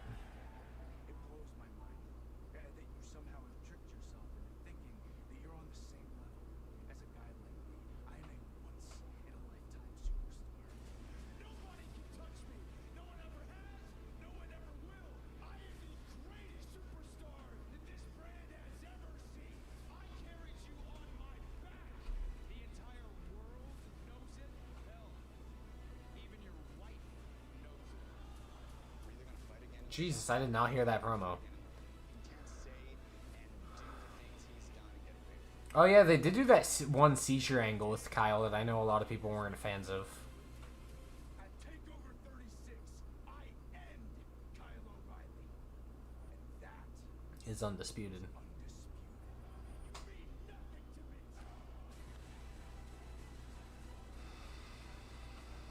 Alright, this is really hype. Although, maybe Joe will win the title, though, if it's going on last.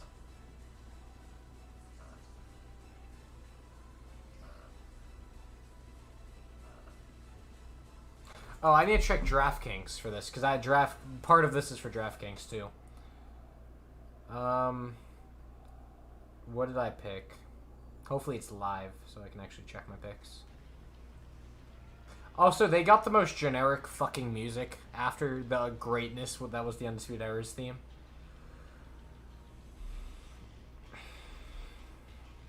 Oh, fuck. It still says it's upcoming. Oh, shit. Wait, the takeover pool doesn't start for 13 minutes. Wait, does that mean if some of the things that happen here I can change before it happens? That'd be funny as fuck. Alright, so what will be the exact result? I have Kyle winning 2-1. I have Adam Cole winning the first fall.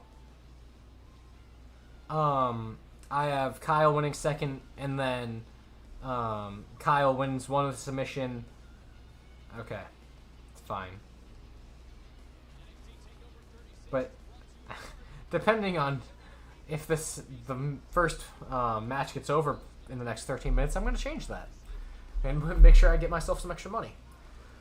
I agree. I should have worded it differently. More like when your viewership numbers are at an astronomical level. Is ego greeting. Yes, exactly. Definitely. People definitely can get complacent. But I feel like that's... I mean, yeah, that is with everything in life. And wrestlers are for more than one reason. Yes, definitely. I definitely agree with that. But I definitely do feel like if there's any company that wouldn't do that, I feel like AEW is that company. I feel like the people there, like Punk said, they all have the drive to want to be the best versions of themselves. Like, I feel like if they are, like, say, hit 2 million viewers, which I don't see them doing for a long, long time, say they were, like, rivaling SmackDown numbers, I still feel like they'd be competing within each other to see who's gonna be the one that brings in the highest rating. Like, I can see MJF being like not even storyline, but I could see MJF in his head being like, well, I want to be the top rated segment of the night, so I'm gonna try and be the best I can possibly be to be the best wrestler, and I can get paid more. And all the wrestlers would then be like competing for who's gonna pull the most, who's gonna be the ratings draw. Which obviously CM Punk would win for the next few years, but besides that, they can compete for number 2.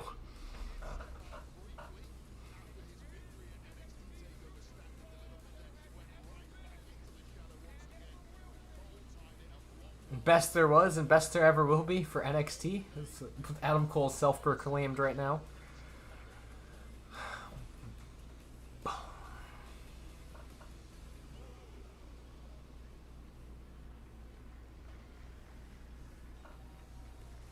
Absolutely.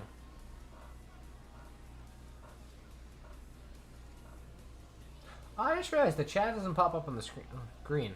I don't have that enabled on Streamlabs. Like, streaming on YouTube's difficult. I normally always stream on Twitch. Oh well. I'll do that for the next stream. I'll probably be trying to do AEW weekly reactions. Not exactly sure if I'll be able to do it, but I'm going to try probably.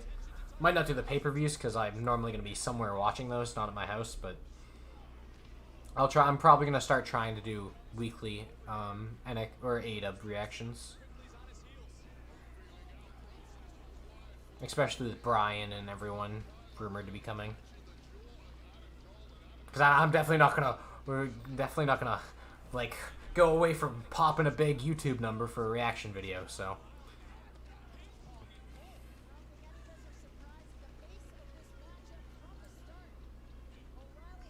10 plus 10 and 11 plus 11 are the same thing? Are they? Because 1 equals 20 and 1 equals 22.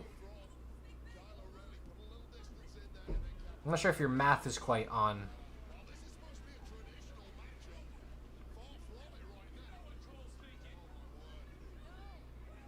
Oh, damn, okay. Oh, they're going hard already.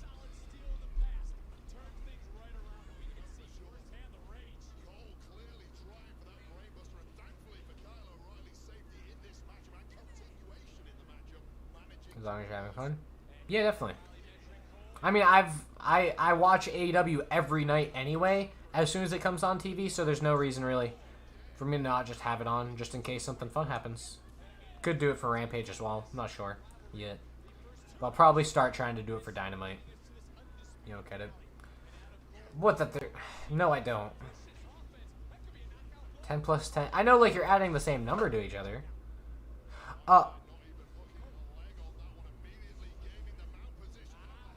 No, I don't get it. I thought I got it for a second, but I don't think I do.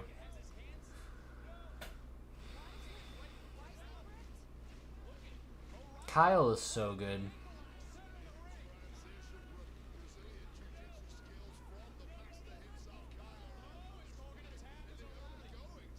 I have Cole winning this first fall, I believe, right?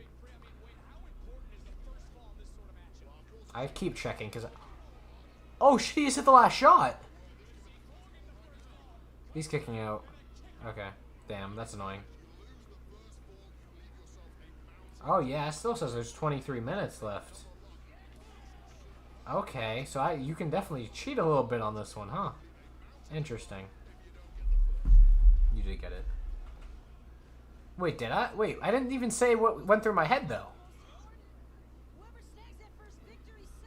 I was just thinking that you just get rid of the zeros, but then that's 1 plus 1, which isn't the same as 11 plus 11. So I don't think I do get it.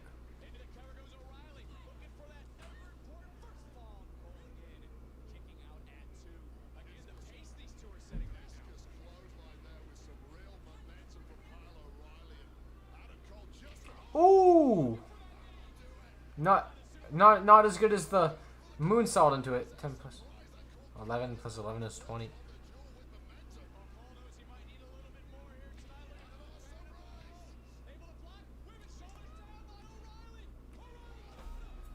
Well, O'Reilly just won the first fall. That's not very fun.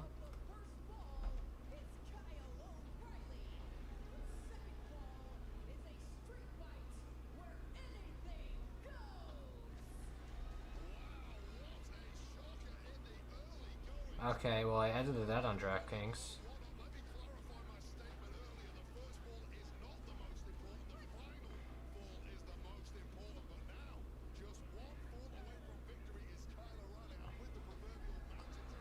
Okay, well, change that real quick. I hope that works. Well, Adam won the first fall, or I mean Kyle won the first fall. Which is not how I expected this to get booked, because normally you don't have the baby face ahead, but normally you, in 2 out of 3 falls matches, they'd like to have the baby face, what do you want to call it?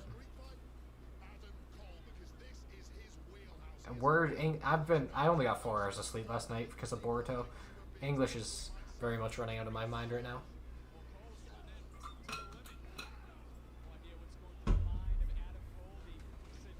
But yeah, I get the joke. It's annoying.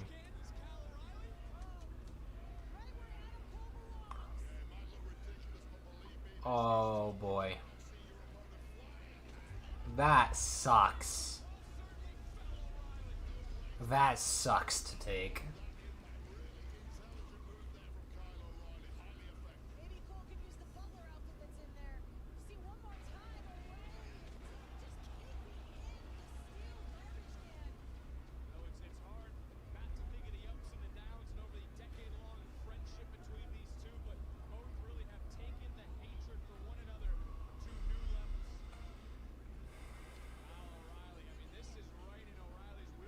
They have to give the second fall to Cole, right?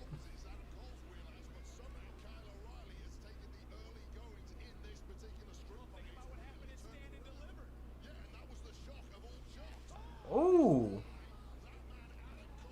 Oh shit, you just oversold that. God damn.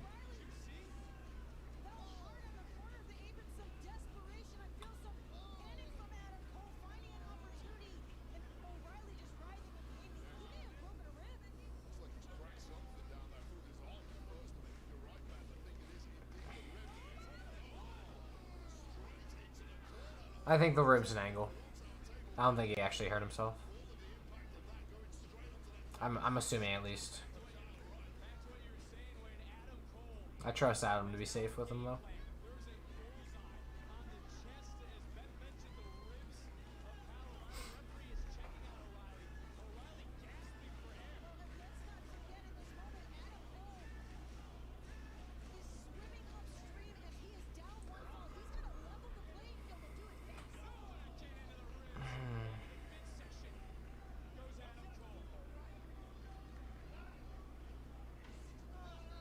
Okay, yeah, they're just completely working the ribs. Got you. Surprised that DraftKings is not very smart with their thing right now.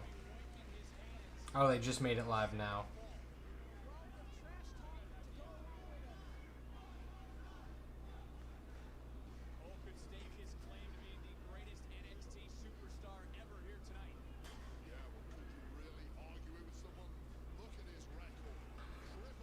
hopefully I can win some more money. WWE needs more R-Truth moments. R-Truth with the 24/7 title was good. That's not word in the way that Evolution franchise were. True. WWE more needs. R-Truth is definitely very good. I just don't like the 24/7 title. Life. Well, yes, Life does need more R-Truth moments. I think his moments are good when they're secluded away from actual, like, important storylines. Like, I hate when the 24/7 title, like, group of people just run in the middle of a match. I don't like when that... But, like, the little vignettes they've been doing with Reginald at, like, the park and him doing his parkour stuff, I've thought have been really fun.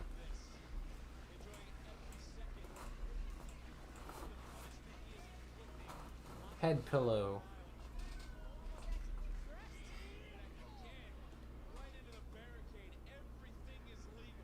How long has this match been? What time was this? It was like 9:30ish about when this started. Oh, the kendo sticks, baby.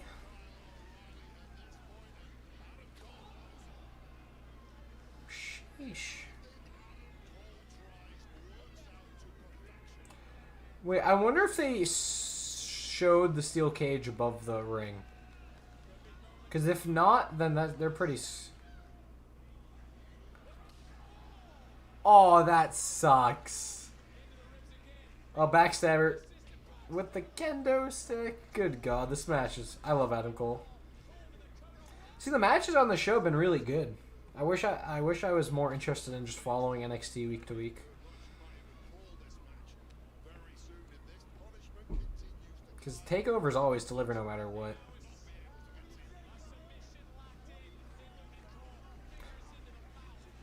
Oh! Oh, shit! Wait, Adam Cole was just doing Britt Baker's finish! He had in the Britt submission on Kyle. That's actually really funny. He had it in way worse than Britt does, but that's actually really cool. I don't know if he's been doing that for a while or not. Or if that's new. But that was a really cool callback. Cole is very good. I would love to see him and Britt together in AEW. It's really good. See, I wish when Mick Foley first announced it, I thought they were bringing back the hardcore title, which I would have loved. I mean, the 24/7 title would have worked if they used it the way they used the hardcore title, and not just had people run around in the middle of matches with it.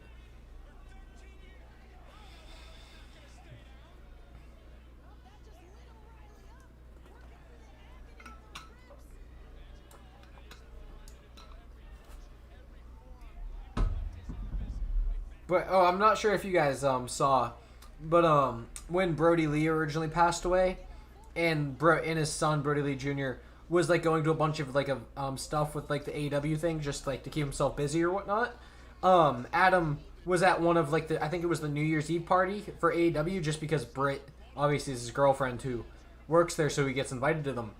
And I forget what move he did, but I think Adam Cole let Brody Lee Jr. do like a super kick and pin him and stuff, like in the hallway and something. It was just super cool of him to do. Like, Adam Cole is like such a genuinely nice person.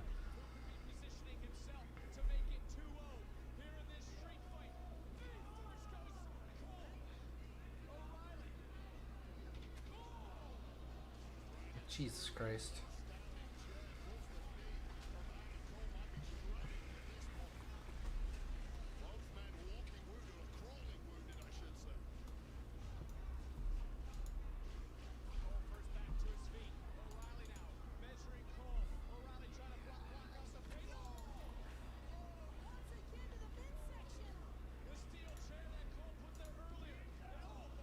Yeah, it was really cool.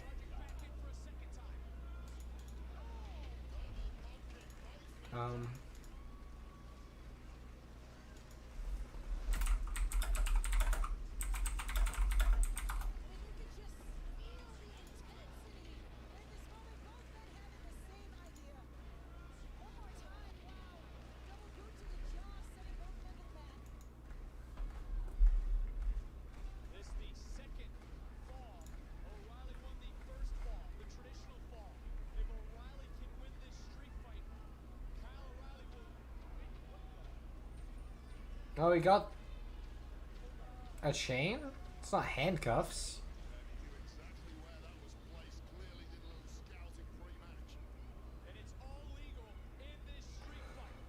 He didn't even wrap his knuckles correctly. It's around his... he wrapped the chain so that it's around... Oh, and Kyle did the same thing. But Kyle actually wrapped it around his knuckle. Adam Cole wrapped it around his front part of his fist. Unless he's planning on back-fisting him, it's not going to do much. Oh, Jesus Christ, okay.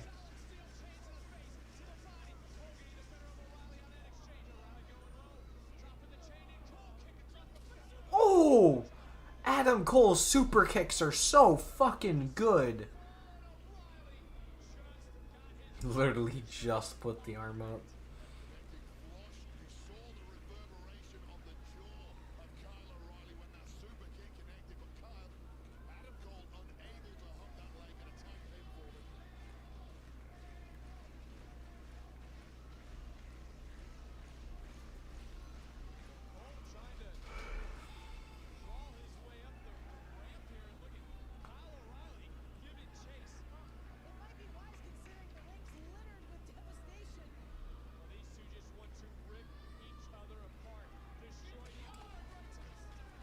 So good.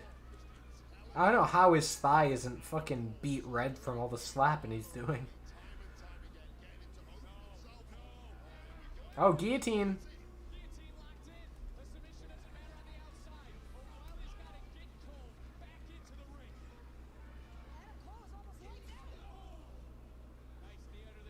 I hope that guillotine's setting. Oh shit.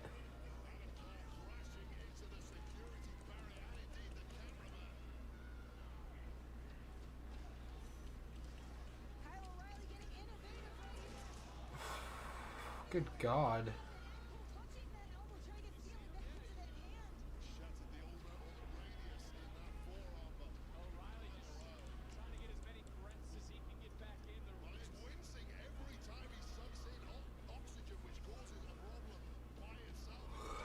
Oh no. Okay, I was gonna say there's no way they're doing a suplex onto the actual like step part of the steps.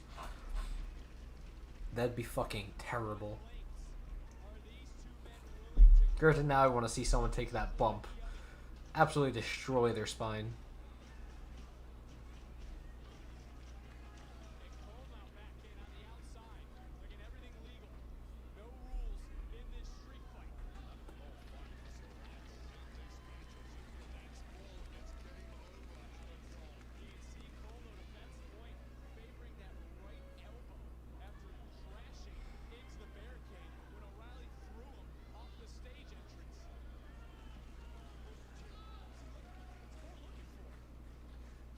Oh, is he gonna set up the... Oh no, he's setting up a chair table. Oh no, he is setting up the point. Oh God. He's always the one who ends up with his back on it, isn't he? Him and Aleister Black in one of their matches, I think, had to do this spot. Oh, he's going for a suplex? Oh, AA attitude adjustment, maybe? Oh. Ushigoroshi. No, I have not. Would that be on, I guess not the network anymore. Would that be on Peacock? Oh, Kyle did take the... Oh, fuck. Damn, Kyle took the spot. Oh, and last shot. Uno, dos, uno.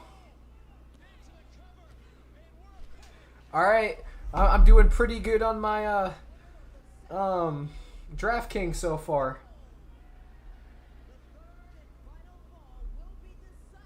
As long as it went through Kross. As long as my cheating worked. Quote unquote cheating.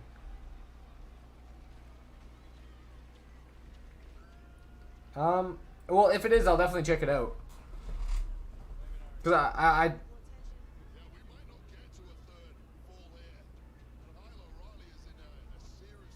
Oh, the cage is coming down in an interesting way. Doesn't look very safe.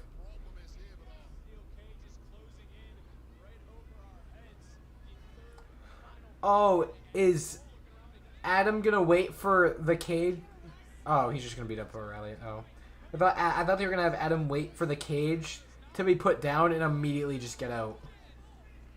Oh, he's beating him up before the cage even comes down. Interesting.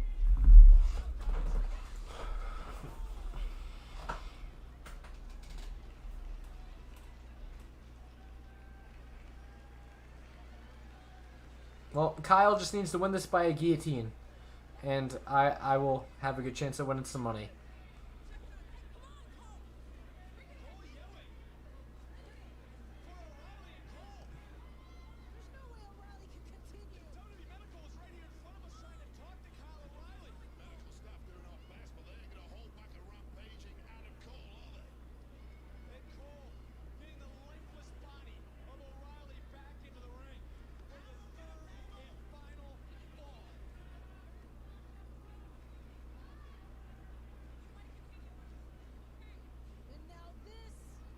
Okay, I'm scared of my DraftKings now.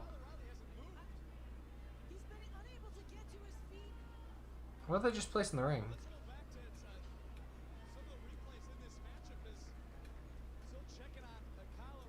They have to put the cage together. It's in 4 pieces. Huh. Because they don't have a big enough venue to just lower a straight cage. Huh.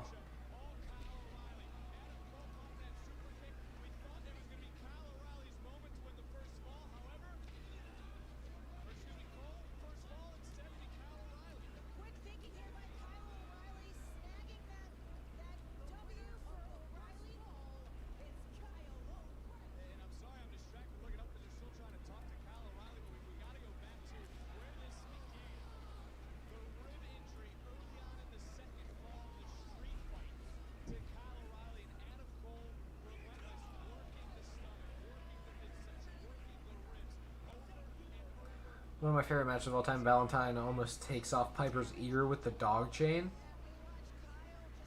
Jesus. I know Mick lost his... I don't think it was a dog collar match. I think it was just a regular... him getting caught in the ropes or something. I know Mick lost his ear in one of those matches. But Jesus.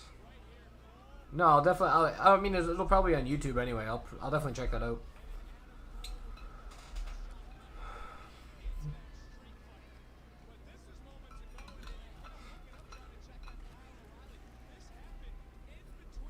Come on, Kyle. I need you to win with your guillotine choke or a leg bar or something. Please.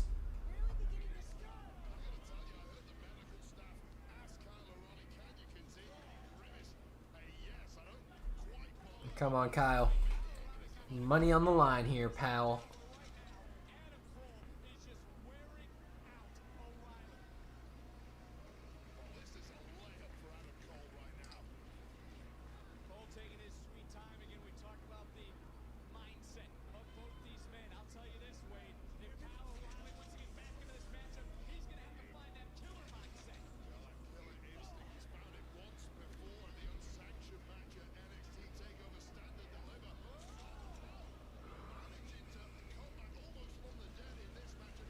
When I saw that, I was like, what the fuck, how does so many ears fall off?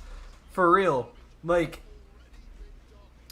I think it was the ropes are just so tight around his head or something, but that shit was so scary.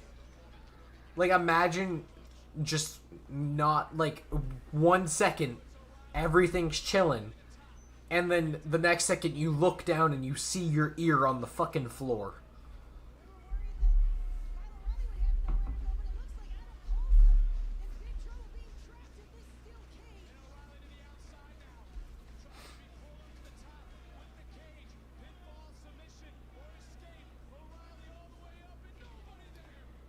Oh, last shot. Oh, he missed the last shot. Oh, but O'Reilly hit it. And not a very good way at all. Actually, I mean, it was a fine movement. He just didn't do the leg slap for it.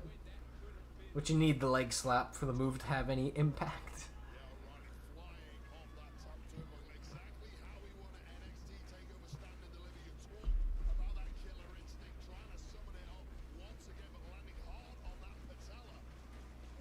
Mick Foley as the pain for real. Him and Undertaker, their Hell in a Cell match is the literal definition of that. Like, I don't think that man feels pain, and Kyle just got hit in the balls, so hopefully he doesn't feel much pain either, or else he's not going to be having a very great night. Oh, I'm just going to escape.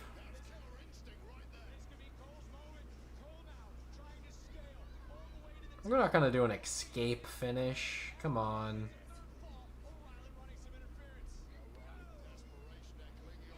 Oh, I have a bad feeling Kyle might not win with a submission here.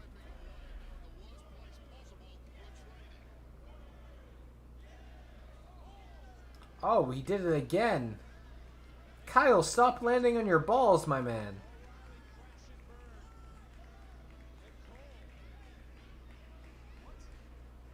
Oh, Panama Sunrise! Oh, shit.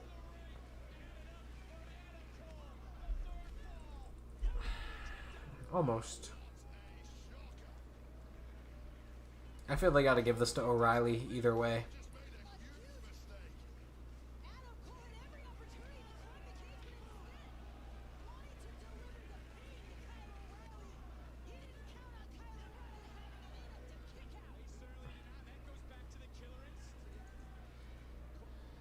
Oh, here's handcuffs. McFoley's like an anime character. They keep getting beat up going through buildings. I'm not for real. For real. Wait, is he actually... Oh, shit. Well, Kyle's lost then. Because Kyle just got handcuffed to the rope. There's literally no way he can escape.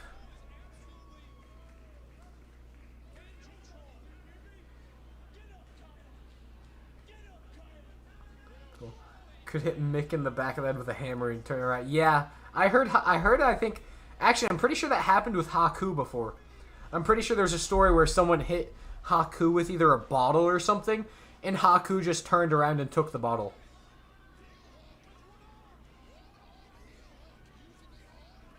Please just tap out. Please just tap out. Please tap out. Give me money. Oh! He did! Adam Cole tapped out!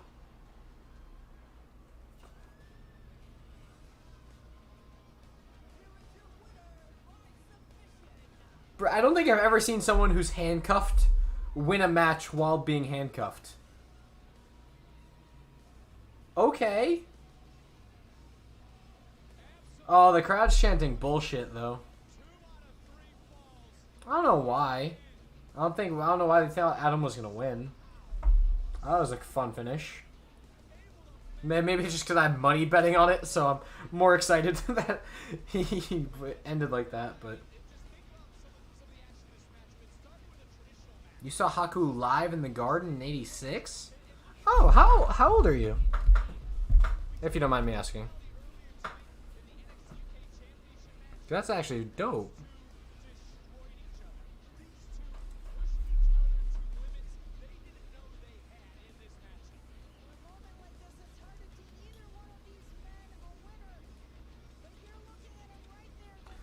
Okay. Oh, I don't feel... Fuck. I have a bad idea. Oh, fucker. Old. Age is just a number. Wait. Oh, I thought they were raising the cage with Kyle still handcuffed, but he's only handcuffed to the rope, not the cage. Okay. Alright, so I got Kyle winning 2-1. I got Kyle winning the first fall. I had Adam winning the second. I had Kyle winning with submission. So now this is just all on the main event. I need Joe to win with submission and for Regal to not get involved. And for Joe to attempt the first submission, but... I'm 4 for 8. 4 out of 4 right now, and I have a potential of 4. I think if I get... When I went 8 for 10, I got $3. When I went 4 for 8, I got nothing. So... If I can at least get Samoa Joe winning, maybe I'll be good. Oh, I think I've already made $2 off of this so far. So maybe I'm chilling? I don't know. I'm not sure how this works. I'm new to DraftKings. I only got it the other day. But the baggy thing says $2.59, so.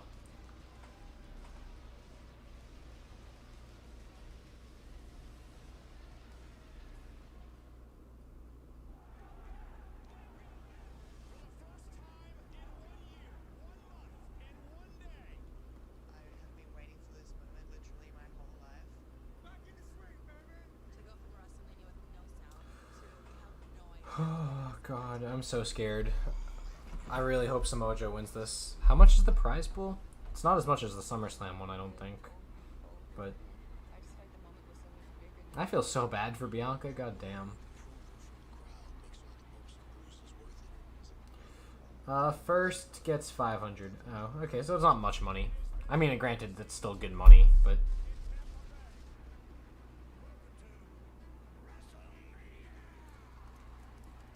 There's 29,000 entry. People entered 29,000 times? Jesus. Okay. You are the new NXT UK champion.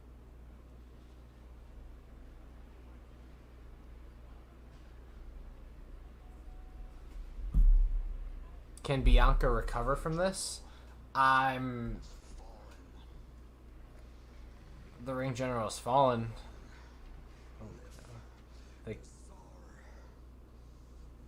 That's... Attaboy Ilya. I mean, yes, obviously Bianca can come back. Bianca's amazing. I don't see any reason why she wouldn't be able to come back. But... Legado del Fantasma? There's a saying in Mexico. It's quite popular, and it applies to our current predicament. El que se ríe al último, se ríe mejor. Swerve, I offer you a clean, classic exit to our situation. Anyway. Yeah, I do think Bianca can definitely recover from it. I don't think it'll be from anything to do with WWE's booking of her. I think it'll just be the fact that she got over on her own. I mean, she obviously won the Rumble and stuff, but she got over naturally. She wasn't forced down their throat. I think if she plays it right, she definitely can be fine. Because I don't think when the crowd booed the finish, they weren't booing Becky and they weren't booing Bianca. They were booing what just fucking saw, which was terrible. So I understand, but Bianca should be fine. Becky should hopefully be fine. That match should just never have happened. How to fix Monday Night Raw? That's just don't do stupid things, really. Don't book Karrion Kross, or don't book Jeff Hardy to beat the NXT champion, the undefeated NXT champion, in 2 minutes. It isn't that hard. It's not like there's not like one thing that'll fix it. You just need to make better decisions. Good evening. I have had a lot to say for a Like, just have common sense about what you're doing. certain people in this business never stepped into a ring. Also, I love your name. Intentions were Very accurate. fall into the right place at the right time. In that time and place. Do you think? Wait. Do you think I can get a tag title shot if I go get a DUI? Because I mean, if that's just a free tag title shot, I would love it. I enjoy hurting people. I really hope in this video package of them hyping up Karrion Kross that it just shows in the corner Jeff Hardy just roll him up. I would love that in this fucking promo package. You know, many people ask me after the Oh God. why. Oh, Why okay. are you choosing to come back? Coming back is reserved for people who think they're gone. Probably Jimmy Uso. All right, let's go. I'll get my roommate. We'll both get some DUIs and head over to SmackDown and get ourselves a tag title shot. Take on the family. I would be more than happy to assure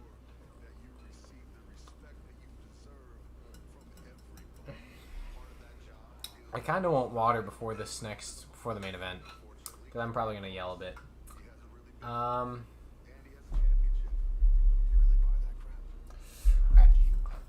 I'll be right back. Grabbing a water. Comment some stuff to talk about when I get back.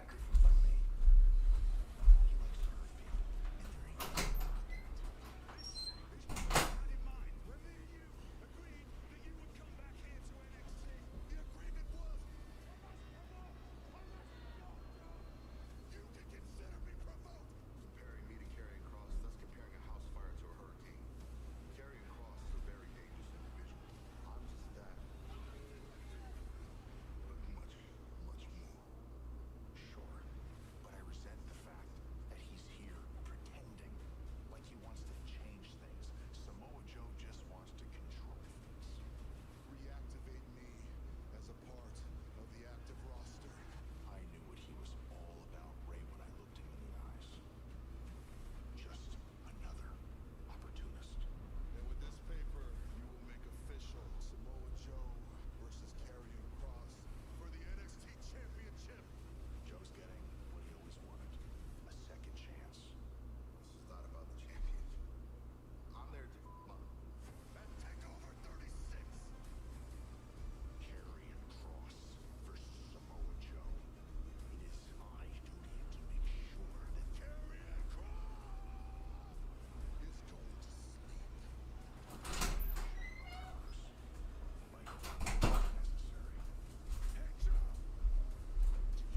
Oh, they're still doing the promo package? Jesus Christ.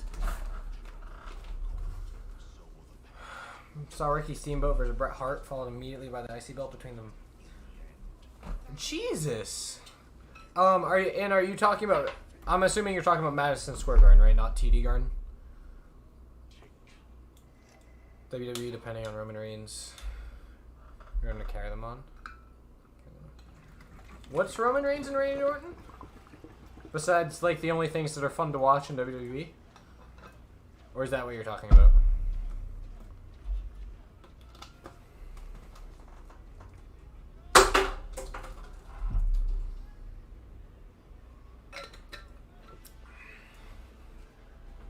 Ba-na-na-na.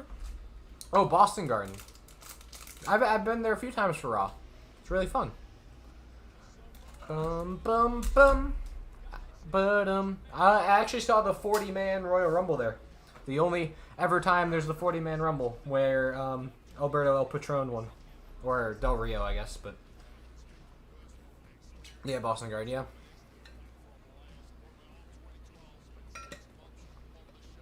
Boston and TD are the same place, right?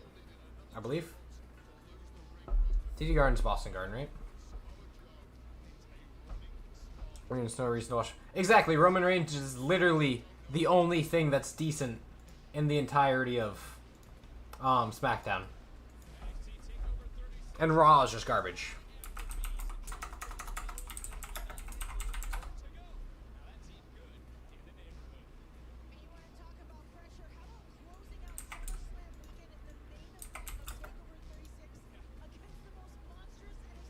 Oh, TD Garden and Boston Garden are different, are they?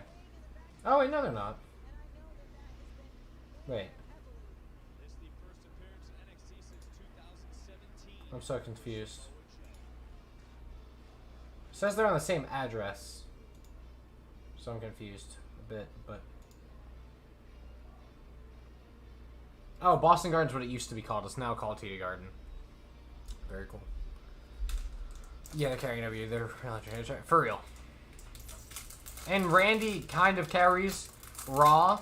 Like, RK Bro carries Raw, but I'm not going to sit through 3 hours just to see one RK Bro segment. Oh, was it? So is TD Garden just where it used to be? Because they have the same address.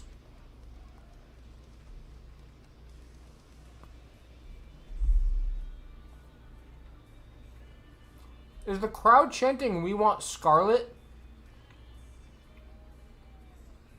Wait, they got rid of Scarlet on NXT too?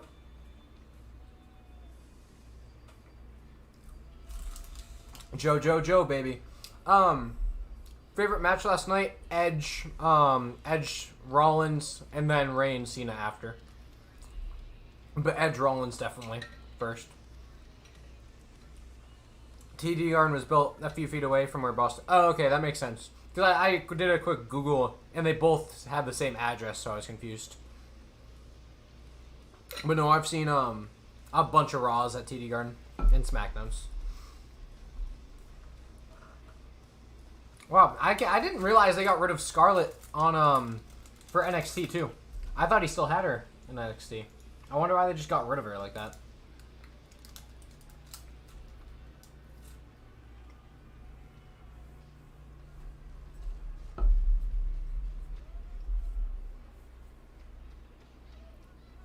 Initially, it was called the Fleet Center.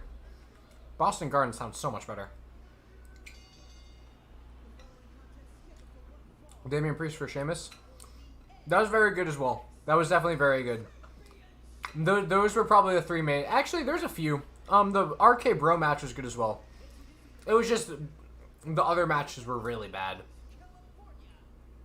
What do you want to call it? Like, Drew... Actually, you know what? The Raw Women's Triple Threat was actually really good. It was way better than it had any right to be. Like, the storyline was god-awful, but the Triple Threat Women's match was very well done. Yeah, Alexa Bliss, Eva Marie sucked. Bobby Lashley was terrible. I did like that his son got choked out, though. That was fucking funny. And then the whole Becky-Bianca thing sucked terribly.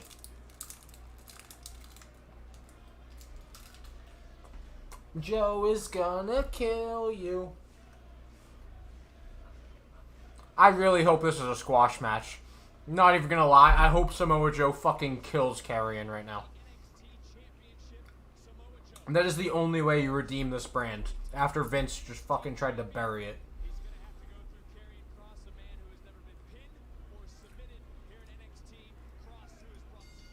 Alright, Samoa Joe just needs to get the first submission and actually win by submission. Money in the Bank 2021? Was that their last one? That was when Nikki and Big E won, right? I liked Big E winning. Wasn't a fan of the finish. I was fine with Nikki winning, but I didn't like how she won. It made the rest of the division look like fucking idiots. What other matches were there? Who'd Roman face on Money in the Bank? They're chanting for Jeff Hardy, bro. What the fuck is this crap? I mean, that's lovely that they are making fun of Karrion Kross, but... Let's go. I love seeing Samoa Joe. Do it. Do your enziguri. Do your enziguri in the corner, please.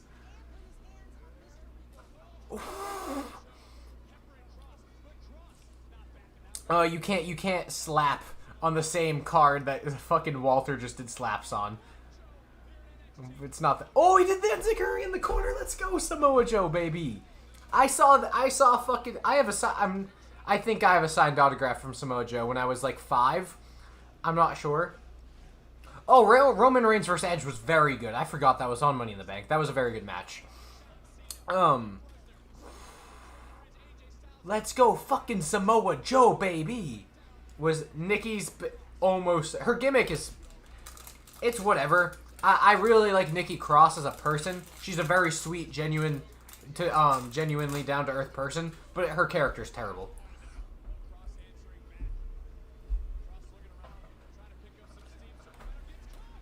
The first submission attempt by Samoa Joe. Got that point. Let's go. Making some money.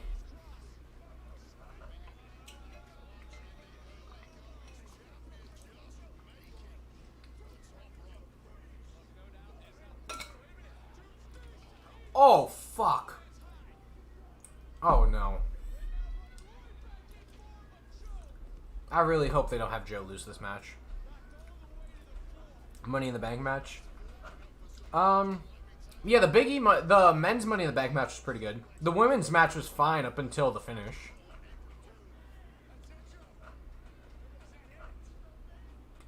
And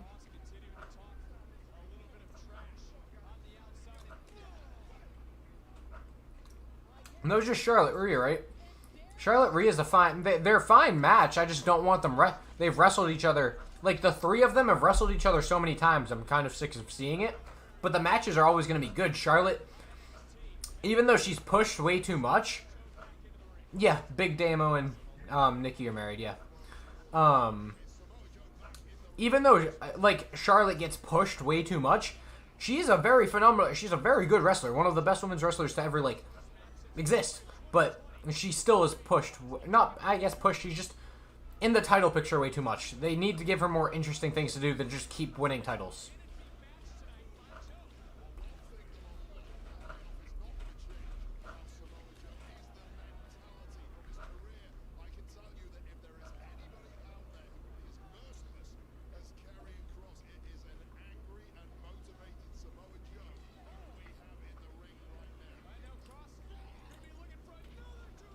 I hate Joe taking things on his neck.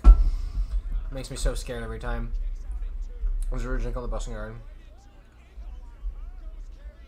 But after the most it was called the Fleece Sniffer, and then they named it TD North American Bank in the film. So TD Garden. TD Garden's definitely a great name.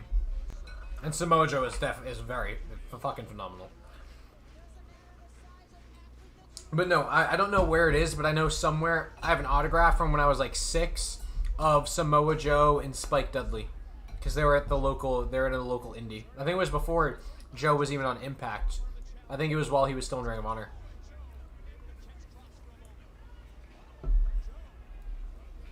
Holy shit!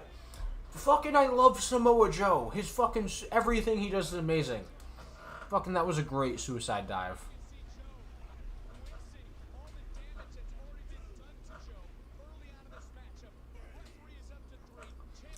I mean... Yes, obviously Charlotte would flourish anywhere she goes. She's not doing bad in WWE. Like, she puts on great matches. Just the stories aren't always that fun. NXT fans were chanting. Yeah, they were chanting Hardy earlier. If I'm gonna say hi, there you go. Got school tomorrow. Thank you for tuning by, Art. Hope you have a great day, or hope you had a great day. Have fun at school. Your first day tomorrow. But yeah, no, definitely. Vince is trying to. Vince is mad at Triple H and just NXT brand in general because they couldn't beat AEW on Wednesdays, which they were never meant to do. They were only meant to draw viewers. So I don't know why he thought they were gonna ever beat them. He literally, Nikki put on the invisibility cloak from Harry Potter and just fucking walked up and took the briefcase. It was bad. Oh, God. Karrion did not land very well. That was on Joe, too. Joe does seem a little gassed. I don't know if it's just him, like, acting or just selling, I guess, or if he's actually gassing from not wrestling in a while. Because he's a big boy, so that man does use a lot of energy every time he does stuff.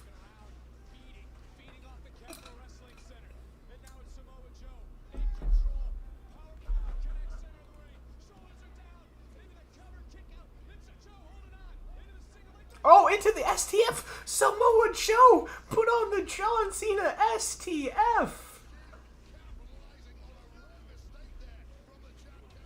Please just tap out. I would love you to not even tap out to Joe's finish. Oh! Oh, into the cross, fucking, whatever, Benoit's old finish. The cross, the arm trapped thingy, McJiggy. Submission thing. Samoa Joe should have been WWE champion. He definitely should have. I really hope he wins this NXT title. I really hope they give it to him. He needs... I mean, he doesn't need it, but, like, he deserves it. He definitely deserves it. And they can't keep having Karrion be their champion. He needs to go to Raw and do whatever he's doing on Raw.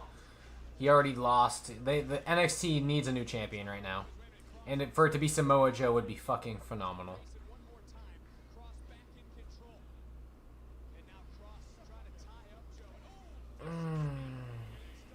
I don't... Thank God. I get scared. Whenever there's money on the line, I get scared every time. there's a pin. Like, this was happening in the main event last night because I had money on the Roman Reigns Cena match. Every single time something that I didn't want happening, or every time Roman got, like, rolled up, I was fucking terrified. If it almost was right. Damn right, yeah. Samoa Joe's fucking amazing.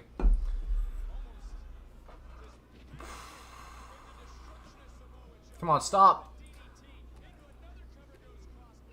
Fuck. Like, I'm scared of Samoa Joe not kicking out of a normal DDT right now.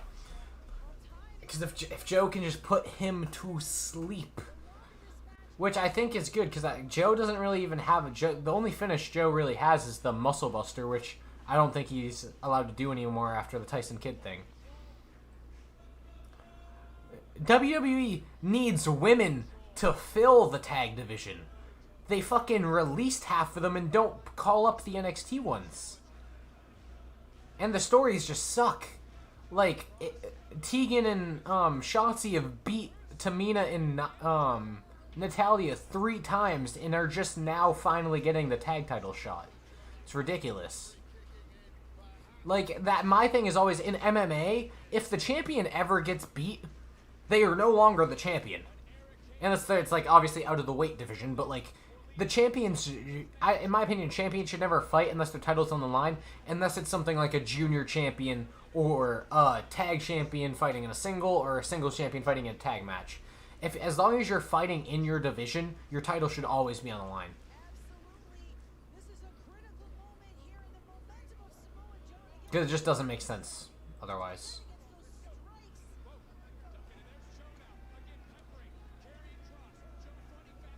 Come on, Joe. Come on, Joe.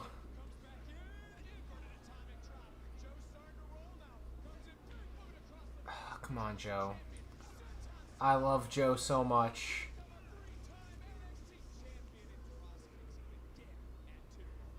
He'd be a 3-time NXT champion? That'd be a record, right? They might do that. Isn't MSK still the tag champs? I have no idea. The tag titles aren't even on the show. And I haven't watched NXT weekly in a few months. So I'm not sure. I'm assuming so. Tap out. Please tap the fuck out. I think it's too early, but please tap out.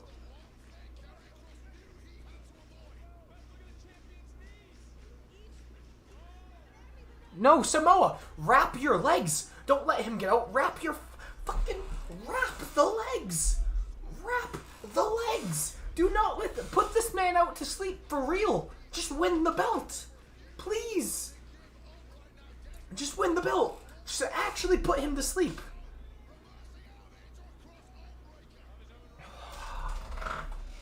Oh no, they both have this sleeper too. Yeah. Ah, Joe. I swear to God, if Joe loses, if Joe passes out, Joe, please. Yeah, I don't like Karrion Kross.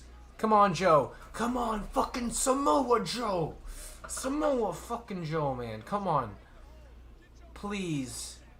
Oh, he still has it in. Oh, I don't like this.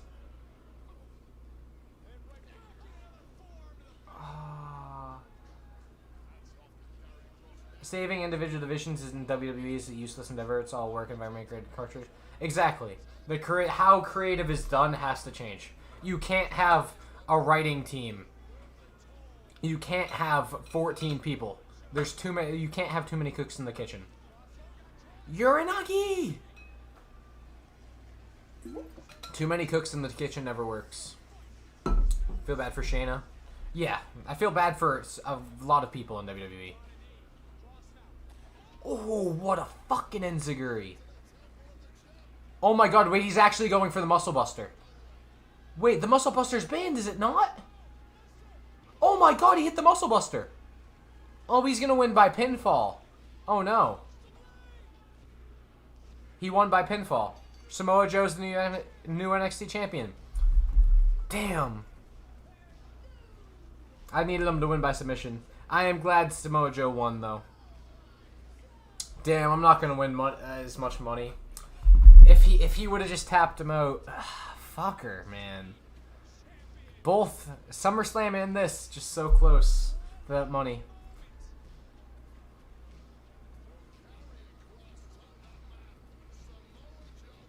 But Samoa Joe is the new NXT champion. Shayna's still there. Exactly. Yeah, Shayna's still there, just being buried. I am happy about Samoa Joe. I really would have wished he tapped him out because I would have gotten some good money from that, but it's okay.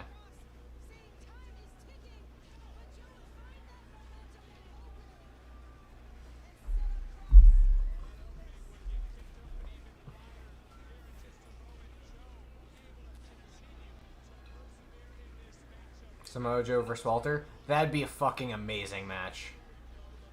The amount of slaps.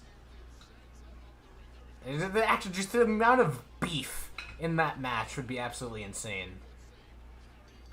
I can't believe they let Joey bring back the Muscle Buster, though. Because that put Tyson Kidd out. Is there going to be a debut or anything, or are we just going to end on Samoa Joe? And Samoa Joe with his pyro. Yeah, money is definitely secondary, but it would have been nice to win a few dollars.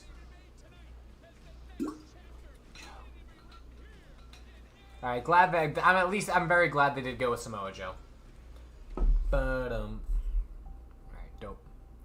Okay, cool. Now time to get off Peacock, because nothing good's on Peacock after NXT Takeover.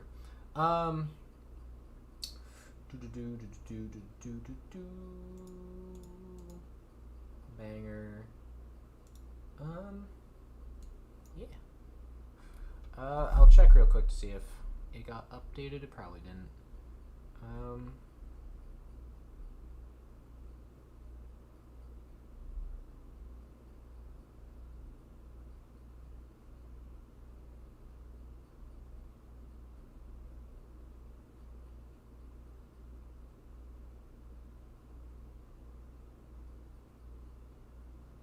I think I have one more than I did from SummerSlam, which is nice. Cause how much did I win? I won $370 from SummerSlam. $3.70, not $370. Favorite match tonight? The Adam Cole and Kyle three-way, definitely. Dakota and actually no, that match went on too long. Walter Dragunov, definitely. Adam Cole and Kyle, I think, would have been good if it was just I didn't like Kyle or Adam just getting rolled up at the beginning, and the crowd apparently didn't really like the finish to the third match. So definitely Walter Dragunov. Karrion Kross versus Jeff Hardy, rivalry of the year. I don't know why you're saying sarcasm. That's perfect story. That's such good shit. That's a fucking perfect storytelling.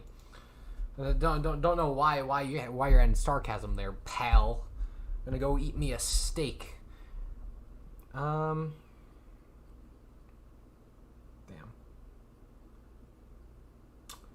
Alright, I'm at 544. And I just need to update it again. A few more times.